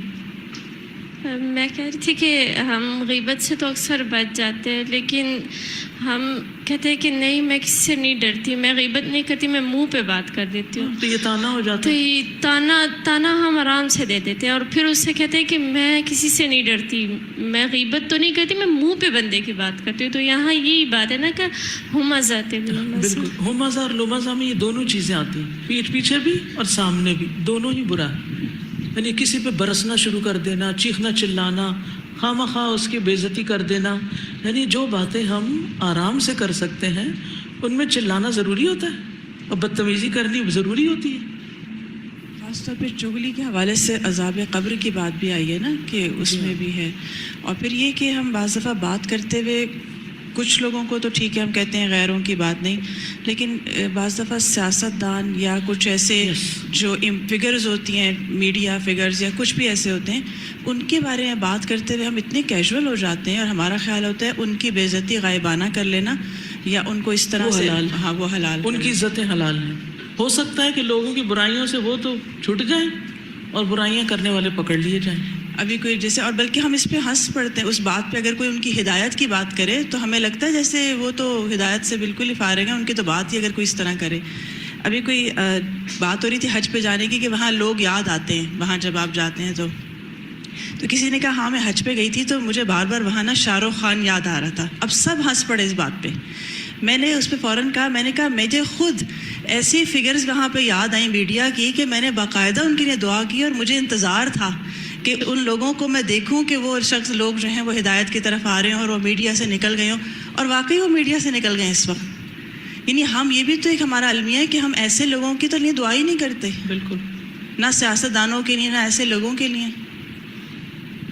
کیونکہ ہم اپنے آپ کو جو بڑا پائس سمجھتے ہیں، کوئی اور نگاہ میں کہاں سے جچے گا. السلام علیکم. اساتذہ کئی لوگ ہم سے ایڈوائس سیکھ کر رہے ہوتے ہیں اور پھر کسی کی بیک بائٹنگ کر دیتے ہیں، تو تب ہمیں کیا کرنا چاہیے؟ آپ نام نہیں لیں، کچھ نہیں بتائیں، صرف فیکٹس تھوڑے سے بتا دیں تاکہ اس سچویشن میں مجھے کیا کرنا چاہیے، اور صرف اس سے جو واقعی ہیلپ کر سکتا ہو. کوئی کاؤنسلر ہے، کوئی سمجھدار شخص ہے. عادت ہماری کیا ہوتی ہے، ہر ایک کو کہتا ہے میں ایک بات بتا رہا ہوں، کسی کو نہ بتانا، اور ہر دوسرے بندے کو ہم نے وہ بتا رکھی ہوتی ہے بات. تو اس چیز سے بھی بچنے کی ضرورت ہے. جو ہو چکا ہے اس کے لیے توبہ کرنی چاہیے، اور توبہ کی شرط کیا ہوتی ہے کہ آئندہ نہیں کریں گے. ان کے لیے دعا کر دیں، کیونکہ اب جا کے ان کا مزید دل دکھائیں گے، مزید ان کو بتا کے. پھر اسی طرح آپ دیکھیں کہ یہ ذوالقعدہ کا مہینہ ہے. ذوالقعدہ کا مہینہ جو ہے یہ حرام مہینوں میں سے پہلا مہینہ ہے.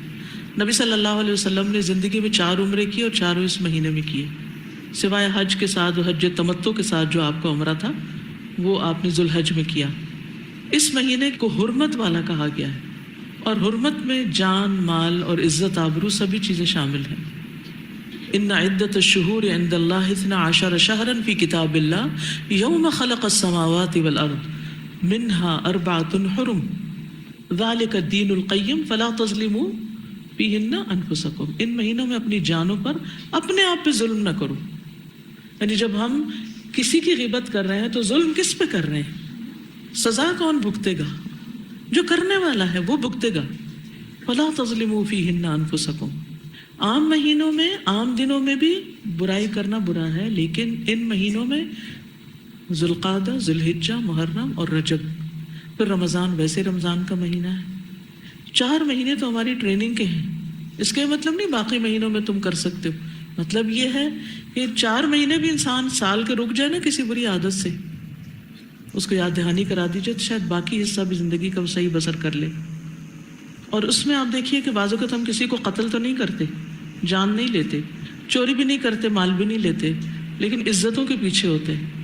حجۃ الوداع کے موقع پر آپ نے کیا فرمایا؟ یہ کون سی جگہ ہے، کون سا مہینہ ہے، کون سا دن ہے؟ لوگ ان کا حرمت والا فرمایا. مومن کی حرمت اس سے بھی زیادہ ہے. ہم کعبہ کی حرمت کا خیال رکھتے ہیں، ایک موقع پہ آپ نے فرمایا مومن کی حرمت اس سے بھی زیادہ ہے، کعبہ سے بھی زیادہ ہے. کیا ہم ایسے ہی حرمتوں کا خیال رکھ رہے ہیں؟ تو ہم سب کو کانشیس ہونے کی ضرورت ہے. السلام علیکم. آج کلاس میں بھی غیبت کے ٹاپک پہ بارے میں بات ہو رہی تھی، اور میں ابھی کافی عرصے سے اس پہ کام کر رہی ہوں. بیچ میں مشکلات آتی تھی، لیکن ایک طریقہ جو میں نے اپنایا ہے نا، اس سے مجھے اللہ کا شکر ہے کافی اس سے فائدہ ہوا ہے.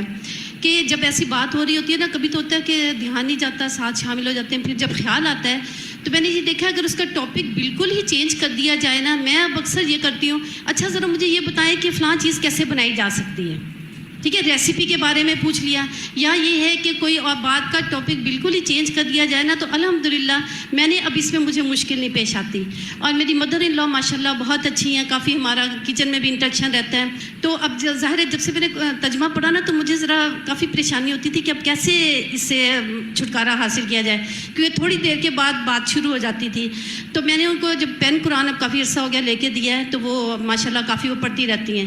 اب یہ کہ جب کوئی بات شروع ہوتی ہے نا، تو میں ان سے پوچھتی ہوں کہ وہ آپ نے کتنے پارے کر لیے ہیں، ترجمہ بھی شروع کر لیا اپنے ساتھ، تو پھر بتانا شروع ہو جاتی ہیں، وہ بات چینج ہو جاتی ہے. تو اس سے کافی یہ کہ فائدہ ہوتا ہے. پارے کے شروع سے لے کر اب تک مال کی بہت دفعہ بات آئی ہے نا، اور شروع میں ہی نہى النفس عن الهوى کی بھی بات آئی تھی.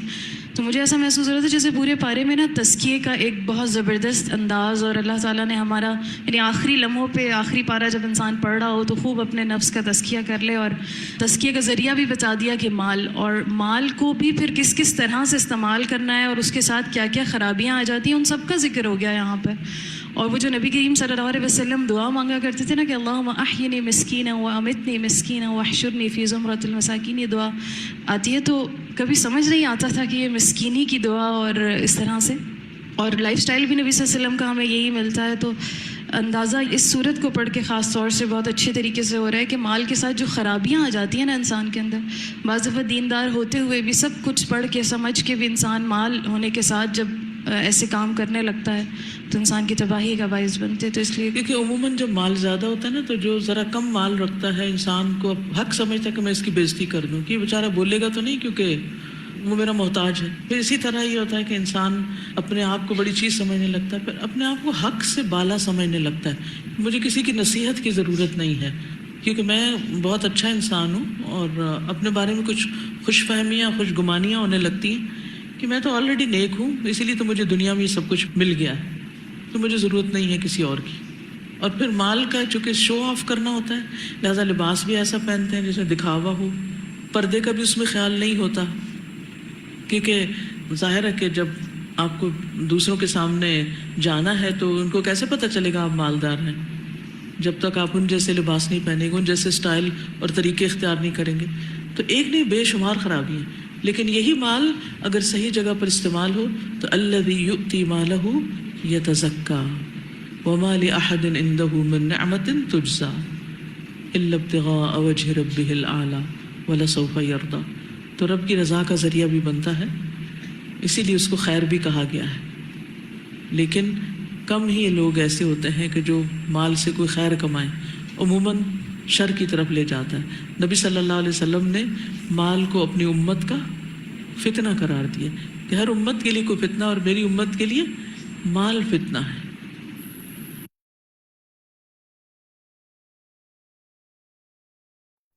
السلام علیکم ورحمۃ اللہ وبرکاتہ. جناب بہت ہی خوبصورت تفسیر ہم نے سنی، ہم اس پہ ڈسکس کرتے ہیں. ٹائم ہمارے پاس جتنا ہے کوشش کرتے ہیں میکسیمم بات کریں. اعوذ باللہ من الشیطان الرجیم، بسم اللہ الرحمن الرحیم. سورۃ الہمزہ کی تفسیر ہم نے سنی اور ویل پہ آج بات تھی. تو دیکھتے ہیں، چلیں استاذہ نے آج بات کی تھی کہ 2 صورتیں ایسی ہیں جن کے شروع میں ویل کا لفظ آتا ہے. ہو سکتا ہے انہوں نے صورتوں کے نام پتہ نہیں بتائے یا نہیں بتائے، کسی کو یاد ہے یا نہیں؟ ذرا لکھیں نا 2 صورتیں چیٹ میں کون سی ہیں، دیکھتے ہیں جناب آپ چیٹ میں کیا لکھ رہے ہیں. میں اب ذرا چیٹ باکس کھولتی ہوں. ٹھیک ہے جناب، زبردست، آپ لوگوں نے تو بالکل پہچان لیا ماشاءاللہ. جواب دکھائیے جی. میرے ساتھی ماشاءاللہ بڑے ایکٹیو ہیں، انہوں نے بالکل صحیح گیس ورک کر لیا، پہچان لیا کہ سورۃ المطففین اور سورۃ الہمزہ جو ہے اس کے شروع میں ویل کا، ان دونوں صورتوں کے شروع میں ویل کا لفظ آتا ہے. تو آپ کے آنسر بالکل ٹھیک ہے ماشاءاللہ، بارک اللہ فی علمکم. اچھا جناب اگلا سوال دیکھتے ہیں. یہ ذرا تھوڑا ٹرکی ہے کہ یہ تھوڑا ہو سکتا ہے جس کی تلاوت بہت عمل میں ہو یا کوئی حافظہ ہو. کون بتائے گا کہ ویل کا لفظ قرآن مجید کی کس صورت میں 10 مرتبہ آیا ہے؟ اب آ جائیں اس سوال پر، کس صورت میں 10 مرتبہ ویل کا لفظ آیا ہے؟ ذرا ہم دیکھتے ہیں، چیٹ میں لکھیں جی جس نے لکھنا ہے. تو دیکھتے ہیں چیٹ میں آنسر تو ابھی کوئی نہیں آ رہا. کوئی بتانا چاہتا ہے آپ میں سے؟ واو زبردست، ماشاءاللہ، بارک اللہ فیک، صحیح گیس کر لیا آپ لوگوں نے، گڈ. تو جناب سورۃ فاطمہ المرسلات. سفیان اور شافیہ نے صحیح گیس کر لیا. آنسر دکھائیں جی. سورۃ المرسلات، مرسلات جو ہے نا، سورۃ المرسلات کے پارہ 29 میں 10 بار اس میں ویل کا لفظ ہے. اچھا ایک کام کریں، اس ہفتے ایک بار اس سورت کی تلاوت کریں، اور ویل کا لفظ آپ نے سمجھ لیا نا، اس کے معنی ان کو پڑھ بھی لیجیے گا، دوبارہ دیکھ بھی لیجیے گا جو آپ نے لکھا ہے. سلائیڈ بھی اپلوڈ ہو جائے گی آپ کے ساتھ، پی پی ٹی اپلوڈ ہو جائے گی انشاءاللہ، ورنہ فیس بک سے دیکھ لیجیے گا. تو سورۃ المرسلات کی تلاوت کیجیے گا اور ویل کا لفظ ترجمہ ذہن میں رکھتے ہوئے انشاءاللہ. بارک اللہ فیکی. چلے اب میں آپ سے آپ کا ریفلیکشن لیتی ہوں. دیکھیں جی، یہ جو ہے ہم نے پڑھا تھا ویل لکل ہمزۃ لمزہ. تو ہمزۃ لمزہ جو ہے اس سے آپ کو کیا سمجھ میں آیا؟ آپ اسے کوئی ریفلیکشن دینا چاہے تو بتائیے. اب ریفلیکشن کا ٹائم ہے، آپ اپنے ہینڈ ریز کر سکتے ہیں، میں ایک کے بعد ایک سوال کروں گی. جی شناز آپ کہیے، آپ کچھ کہنا چاہتی ہیں، آپ کو کیا سمجھ میں آیا اس سے؟ بہت ساری چیزیں پڑھی نا اس پر، کیا سمجھ میں آیا؟ جی یعنی ایک تو یہ کہ اپنی الفاظوں کو بہت تول سمجھ کے بولنا ہے، اور یعنی بہت وہ کہتے ہیں نا کہ جو کم بولتا ہے وہ زیادہ فائدے میں رہتا ہے، تو اس لیے کم بولنا ہے جی اور شہناز کہیے. جی میری آواز آ رہی ہے آپ کو؟ یہ بیچ میں نہیں آ رہی تھی مجھے، کہیے. جی میں یہ کہہ رہی تھی کہ وہ کہتے ہیں نا کہ کم بولنے والا بندہ جو ہے وہ فائدے میں رہتا ہے، تو اس لیے کم بولنا ہے اور سوچ سمجھ کے بولنا ہے. اور دوسرا جو مجھے ایک ٹپ بہت اچھی لگتی ہے کہ اگر کوئی میرے سامنے کسی کی بات کرے نا، میری آواز آ رہی ہے آپ کو؟ جی جی مجھے آ رہی ہے آپ کی آواز. جی تو مجھے جو میں بہت اچھی لگتی ہے، جو میں اپلائی کرتی ہوں، کہ اگر کوئی میرے سامنے بات کرنے لگے تو میں یہ کہتی ہوں کہ ہم اپنی نیکیاں کسی کو کیوں دیں، کیونکہ نیکیوں کی تو ویسے ہی بہت قلت ہے، ہمیں وہاں بہت ضرورت پڑے گی، تو اس لیے ہم کسی کی بات نہیں کرتے. تو وہ پھر سامنے والا بھی جو ہے نا محتاط ہو جاتا ہے اور کہتا ہے ہاں واقعی فکر پڑ جاتی ہے اپنی نیکیوں کی، کہ میں نے کہا اگر وہاں نیکیاں کم پڑ گئی تو ان کے گناہ ہمارے سر ہوں گے، تو صحیح بہتر ہے بات کہ ہے، نیکیاں کسی کو نہ اچھی دیں. ٹپ ہے، گڈ، اچھی ٹپ ہے، بالکل ٹھیک ہے. چلے میں اور سوالات لے لیتی ہوں. اینڈ میں ہم نے ریفلیکشنز کا ٹائم رکھا ہے, پھر مزید کوئی ساتھی ایڈ ان کرنا چاہیں گے تو موسٹ ویلکم ایڈ کیجیے گا. یہ جو آج بات ہوئی تھی کہ مال کو الذی جمع مالہ وعددہ, جو بات تھی کہ مال کو گن گن کر رکھنے سے منع کیا گیا ہے, اس سے کیا سمجھ میں آیا؟ کیا مطلب گن گن کے رکھنے سے منع کیا گیا ہے؟ کون بتانا چاہے گا؟ حنیلہ آپ بتانا شبانہ. چاہیں گے؟ جی السلام علیکم. اچھا, مال کو گل گل کے رکھنے سے یہ ہے کہ جب مال انسان کے پاس بہت زیادہ آتا ہے تو اس میں تکبر میں مبتلا ہو جاتا ہے, اور اس کی وجہ سے دوسرے لوگوں کو باتیں بھی بناتا ہے. تو اللہ تعالیٰ نے مطلب یہ فرمایا گیا ہے کہ مال کو گل گل کے نہیں رکھنا چاہیے. مطلب ہم کیا گن گن کے رکھنے؟ اس سے یہ ہے کہ آپ اس کو جمع نہ کریں بلکہ اس کو خرچ بھی کریں. جتنا ہم اس کو جمع کریں اس کو فی سبیل اللہ کریں, اس کو صدقہ خیرات کریں. ٹھیک ہے, مال کو آپ رکھیں, اپنی مطلب جو آپ کی ضروریات ہے اس کو پورا کریں, لیکن جو آپ کا زائد مال ہے اس کو للہ بھی استعمال کرنا چاہیے. یہ نہیں ہے کہ بس اس کو اپنے پاس ہی جمع کر کے رکھا جائے. ٹھیک ہے, بالکل آپ نے صحیح سمجھا. شبانہ آپ کو کیا سمجھ میں آیا؟ آپ کیا کہتی ہیں گن گن کے رکھنے سے کیا بات سمجھ میں آئی؟ جی, گن گن کے رکھنے کا یہی مطلب ہے کہ مال کو بالکل خرچ نہ کرنا, نہ اپنی ضرورت پوری کرنا, نہ دوسروں کی ضرورت کے لیے اس کو کام میں لانا, اس کو ہر وقت گنتے رہنا اور گن گن کے خوش ہونا کہ اتنا میرے پاس ہے اور اب اتنا بڑھ گیا, اب اتنا بڑھ گیا, اور بالکل اللہ کی راہ میں خرچ نہ کرنا. دیکھیں مال میں سب کچھ آتا ہے نا, پیسے بھی آتے ہیں, مال میں چیزیں بھی آتی ہیں. بعض اوقات کسی چیز کی کسی کو ضرورت ہوتی ہے, ہم وہ دے بھی سکتے ہیں آرام سے, ہمارے مال میں کوئی کمی نہیں آتی اس سے. لیکن انسان سوچے نہیں میں کیوں نہ دوں, خراب نہ ہو جائے. میں تو مطلب گن گن کر جمع کیے جانا, لیکن نہ اللہ کے راستے میں دینا, نہ خود اور نہ اطاعت میں اللہ کی. نسیم, کیا یہ نسیم گن گن کے کا اس میں یہ بھی آتا ہے, ماشاءاللہ سے میری بہنوں نے بتا دیا. اچھا, اور کہ یعنی اتنا گن گن کے اپنے پاس رکھنا کہ اپنی اولاد پر بھی خرچ نہ کرنا, اس پہ بھی خرچ کرتے ہوئے جو ہے نا 100 دفعہ سوچنا کہ میں خرچ کروں یا نہیں کروں, دوں یا نہیں دوں. یہ چیز بھی آتی ہے اس میں. صحیح بات ہے, بالکل.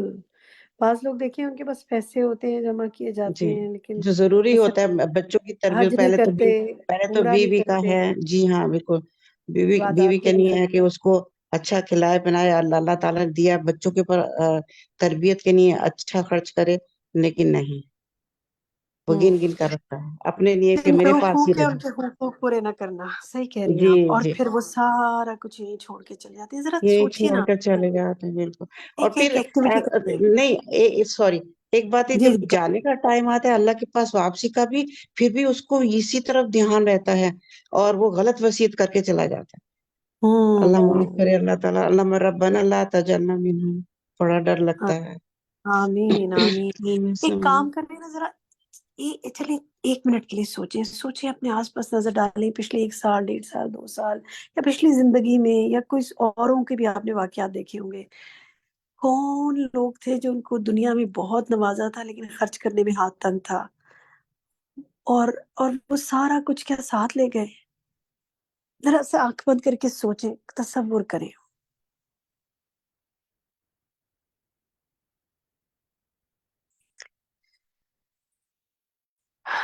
بعض اوقات ان شاندار گھروں اور چیزوں سے گزرتے ہیں تو بڑا دل خراب ہوتا ہے. اللہ تعالیٰ ہمیں فرمائے. چلے آگے دیکھتے ہیں, مال کی وجہ سے انسان کن کن برائیوں کا شکار ہو جاتا ہے. یہ ہمارا نیکسٹ سوال ہے آپ سے. کون بتانا چاہے گا آپ میں سے؟ میں بتاؤں, تسنیم بتائیے جی, بتائیں. بتائیے. مال کی وجہ سے انسان تکبر میں مبتلا ہو جاتا ہے اور حق بات نہیں کرتا, دوسروں کو حقیر سمجھتا ہے, اس کا مذاق اڑاتا ہے, اور صحیح کسی کو بات ہے, بالکل صحیح بات ہے. بس اللہ تعالیٰ ہمیں اس سے بچائے اور اپنے مال کو فائدہ مند ہمارے لیے بنا دے. جیسے علم فائدہ مند ہے نا, مال خیر بھی ہے نا, اللہ تعالیٰ اس کو خیر بنا دے ہمارے لیے. دعا کریں, یہی اسی وقت اپنے دعا کریں, اپنے مال کے بارے میں سوچیں. چلیں چند سیکنڈ کے لیے دعا کرتے ہیں.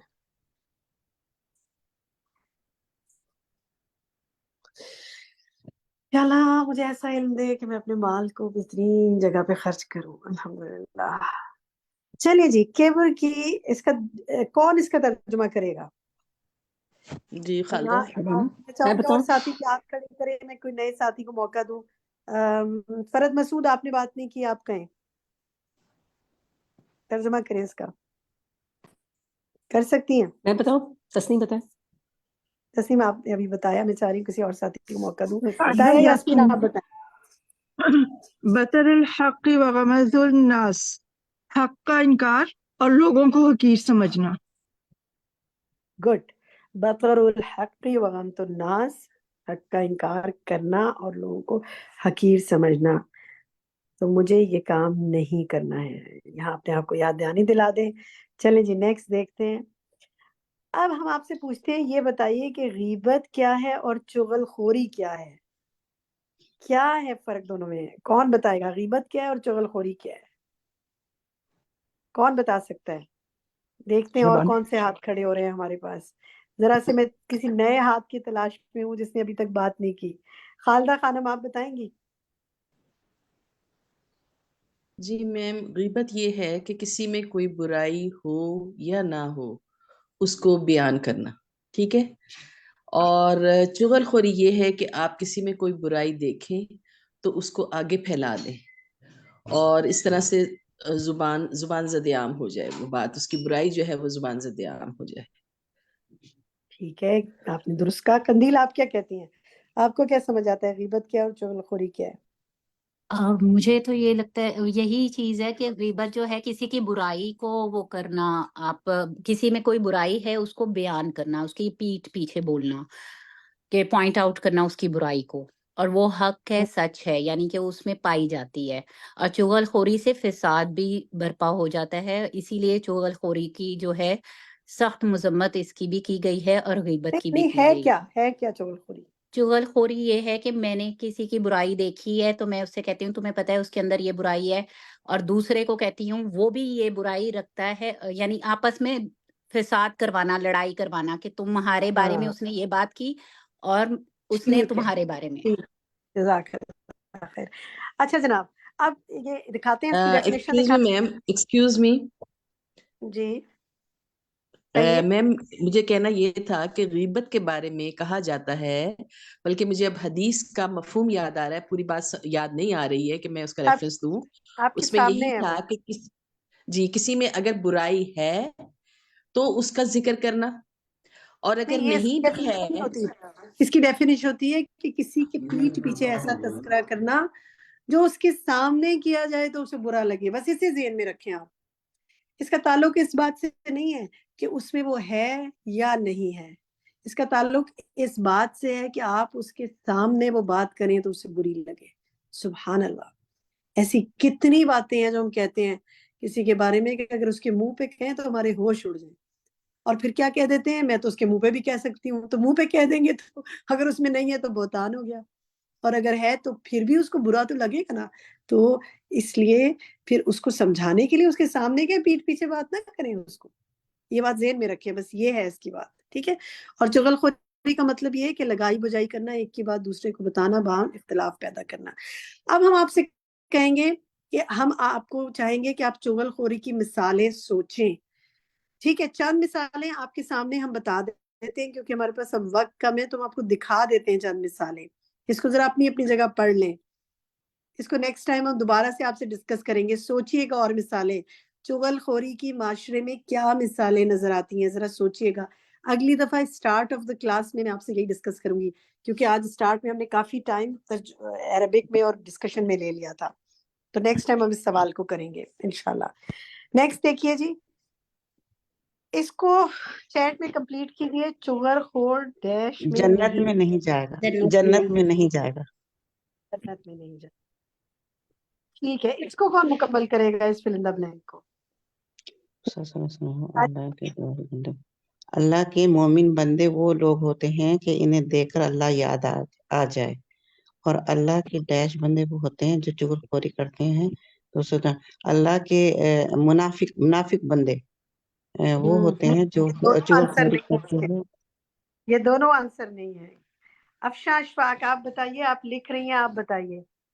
جی اللہ کے نیک بندے وہ لوگ ہوتے ہیں کہ انہیں دیکھ کر اللہ یاد آ جائے, اور اللہ کے بدترین بندے وہ ہوتے ہیں جو چغل خوری کرتے ہیں, دونوں کے درمیان تفریق پیدا کرتے ہیں. گڈ, آنسر دکھائیے. آدھا جواب افشاں آپ کا بہترین. بالکل ٹھیک ہے, لیکن آدھا ٹھیک نہیں ہے. بدترین کا الٹ کیا ہوتا ہے؟ بہترین. تو اللہ کے بہترین بندے وہ ہیں جنہیں دیکھ کر اللہ یاد آ جائے. دعا مانگے نا اپنی جگہ، اللہ تعالیٰ مجھے ایسا کر دے، کوئی مجھے دیکھے تو اسے اللہ یاد آ جائے.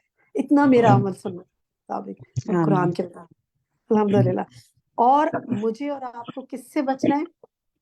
بدترین بننے کے لیے کس سے بچنا ہے بتائیے؟ چغل خوری سے. چغل خوری سے، دوستوں میں تفریق ڈالنے سے. انشاءاللہ اس ہفتے میں نے اور اپنے عمل میں بہتری لانے کی کوشش کرنی ہے. اچھا جناب، یہ سوال جو ہے ہم آپ سے نیکسٹ ٹائم لیں گے، ہم آپ کے اوپر چھوڑتے ہیں، غور کرنا ہے آپ نے اس ہفتے. Next time start of the class میں ہم آپ سے پوچھیں گے سورۃ التکاثر، سورۃ العصر اور سورۃ الہمزہ کا آپس میں کیا گہرا تعلق ہے، پر ہم ریفلیکشن نیکسٹ ٹائم آپ کے لیں گے، کیونکہ ہمارے پاس بس اب ہوم ورک بتانے کا ٹائم ہے. تو دونوں چیزیں ہم آپ سے نیکسٹ ٹائم پوچھیں گے. دکھائیں جی ہوم ورک دکھائیں. سورۃ الہمزہ کی تلاوت آپ نے تینوں قاریوں کی آواز میں سنی ہے. مذاکرہ کریں کسی کے ساتھ. یہ جو میں نے کہا نا چغل خوری کی آپ ڈیفینیشن ذرا مثالیں ڈھونڈیں، تو ذرا مثالیں ڈسکس کیجئے گا نا کسی کے ساتھ.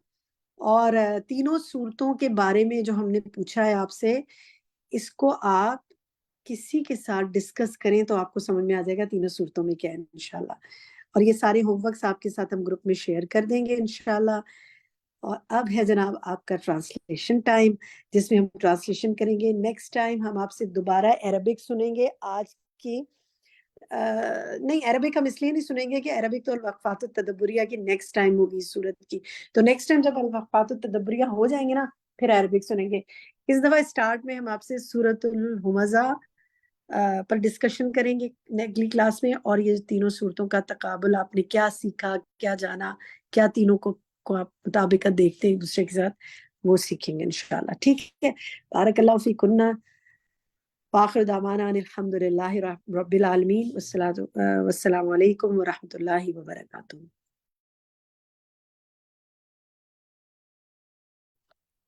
جی السلام علیکم ورحمۃ اللہ وبرکاتہ. جی انشاءاللہ ٹرانسلیشن ٹائم میں آپ کو خوش آمدید کہتی ہوں. آپ سب ٹرانسلیشن سنانے کے لیے تیار ہوں گے. بہت سارے ہینڈز جو ہیں وہ مجھے نظر آ رہے ہیں. سب سے پہلے شبانہ کا ہاتھ ہے. جی شبانہ، سورۃ العصر کا ترجمہ پورا ہی سنا دیجیے کیونکہ یہ تو چھوٹی سی صورت ہی ہے. جی اعوذ باللہ من الشیطان الرجیم، بسم اللہ الرحمن الرحیم. والعصر، قسم ہے عصر کی، ان الانسان، کہ بے شک انسان، لفی خسر، یقیناً خسارے میں ہے، الا الذین، سوائے ان لوگوں کے، جو آمنو، ایمان لائے، و عاملو، اور جنہوں نے عمل کیے، الصالحاتی، نیک، و تواصوا بالحق، اور تلقین کی صبر کی، و تواصوا بالصبر، اور تلقین کی صبر کی. اور پہلے کیا کہا آپ نے؟ وتواصوا بالحق، اور تلقین، ایک دوسرے کو تلقین کی، حق کی. حق کی. ٹھیک ہے. اور والعصر کا کیا ترجمہ کریں گے شبانہ؟ قسم ہے عصر کی. زمانے کی نا؟ ٹھیک ہے، قسم ہے زمانے کی. جزاک اللہ خیر، بارک اللہ فیکم. جی ڈاکٹر وجیحہ، 2 آیات کا ترجمہ سنا دیجیے. ہاں جی بسم اللہ الرحمن الرحیم. والعصر، قسم ہے زمانے کی، انا بے شک. نیکسٹ صورت نہیں، ویل لکل ہمزۃ، یا آپ وہ آج ہی کی تھی شاید اس لیے. آج ہی، اچھا ٹھیک ہے، یہ تو یاد کرنا ہے. جی ٹھیک ہے. جی سورۃ العصر، جی بالکل سنائیے.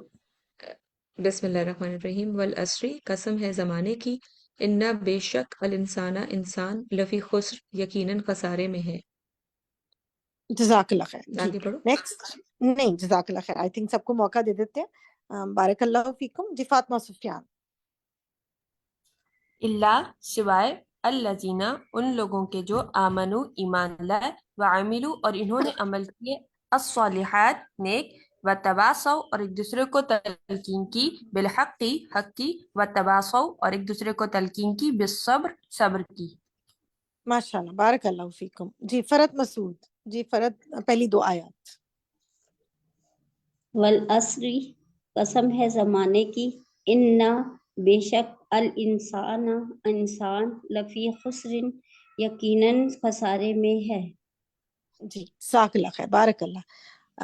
ہنیالہ شراز، ہنیلا، ہنائلہ. جی کیسے پروناؤنس کریں گے؟ جی حنائلہ شیراز. جی بسم اللہ الرحمن الرحیم. اللہ سوائے اللہ زینا ان لوگوں کے آمنو جو ایمان لائے و عامل الصالحات اور جنہوں نے نیک عمل کیے و تواسو اور جنہوں نے تلقین کی بالحق حق کی و تواسو اور تلقین کی صبر صبر کی.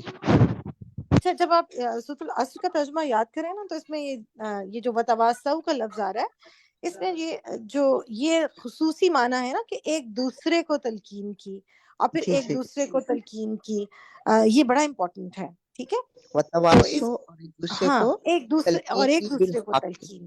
ٹھیک ہاں بالحق کی و تواسو اور ایک دوسرے کو تلقین کی بالصبر صبر کی. جی بالکل جزاک اللہ خیر بارک اللہ فیکم. جی سعدیہ خالد. جی سعدیہ سورۃ العصر پہلی 2 آیات. والعصر قسم ہے زمانے کی انا بے شک الانسان انسان لفی البتہ خسرے خسارے میں یقیناً خسارے میں ہے. جی سعدیہ ایک چھوٹی سی بات شیئر کروں گی. جب ہم ترجمہ کریں نا والعصر تو یہ جو واو ہے یہ قسم کا ہے تو پھر اس کا جی ترجمہ اور نہیں کریں گے. ٹھیک ہے نا؟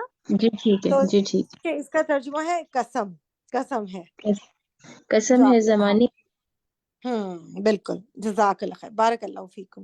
جی سہری جزاک اللہ. شنسار.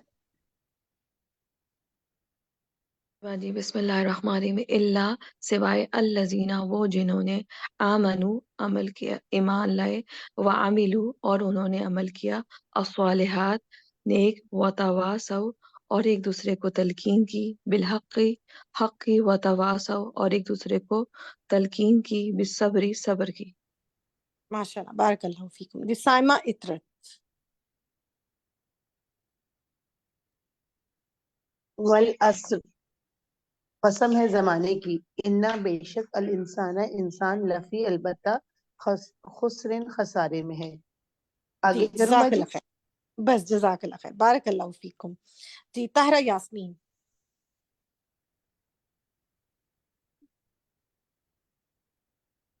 جی طاہرہ جی آپ انمیوٹ کیجئے. الا الذین سوائے ان لوگوں کے آمنو جو ایمان لائے و عاملو اور انہوں نے عمل کیے الصالحات صالح نیک و تواصو اور انہوں نے تلقین کی ایک دوسرے کو بالحق حق کی و تواصو اور انہوں نے تلقین کی ایک دوسرے کو بالصبر صبر کی. ماشاء اللہ بارک اللہ فیکم. جی ڈاکٹر نسیم ابراہیم. والعصر قسم ہے زمانے کی ان الانسان بے شک انسان لفی یقیناً خسارے میں ہے. ماشاء اللہ بارک اللہ. جی عطیہ ریحان. سوائے الذین وہ لوگ جو آمنو ایمان لائے و عملو اور عمل کیا صالحاتی نیک و تواصو اور ایک دوسرے کو تلقین کی بالحق کی حق کی و تواصو اور ایک دوسرے کو تلقین کی بالصبر صبر کی. ماشاء اللہ بارک اللہ. جی بریرہ. جی والعصر قسم ہے زمانے کی انا بے شک الانسان انسان لفی میں خسرن خسارے میں ہے نقصان میں ہے. جزاک اللہ خیر بارک اللہ فیکم. جی ناظرہ سرتاج.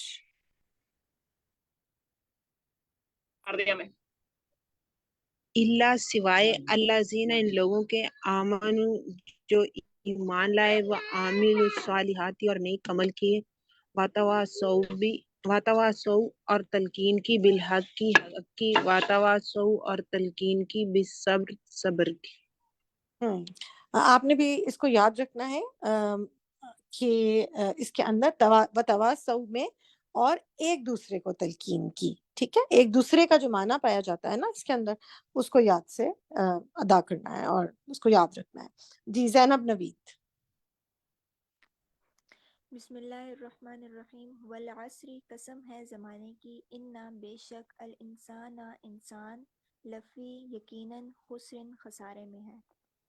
جی زینب اس کو مکمل کر لیجئے کیونکہ I think you are the last one جو سنا رہے ہیں ترجمہ. جی مکمل کر لیں.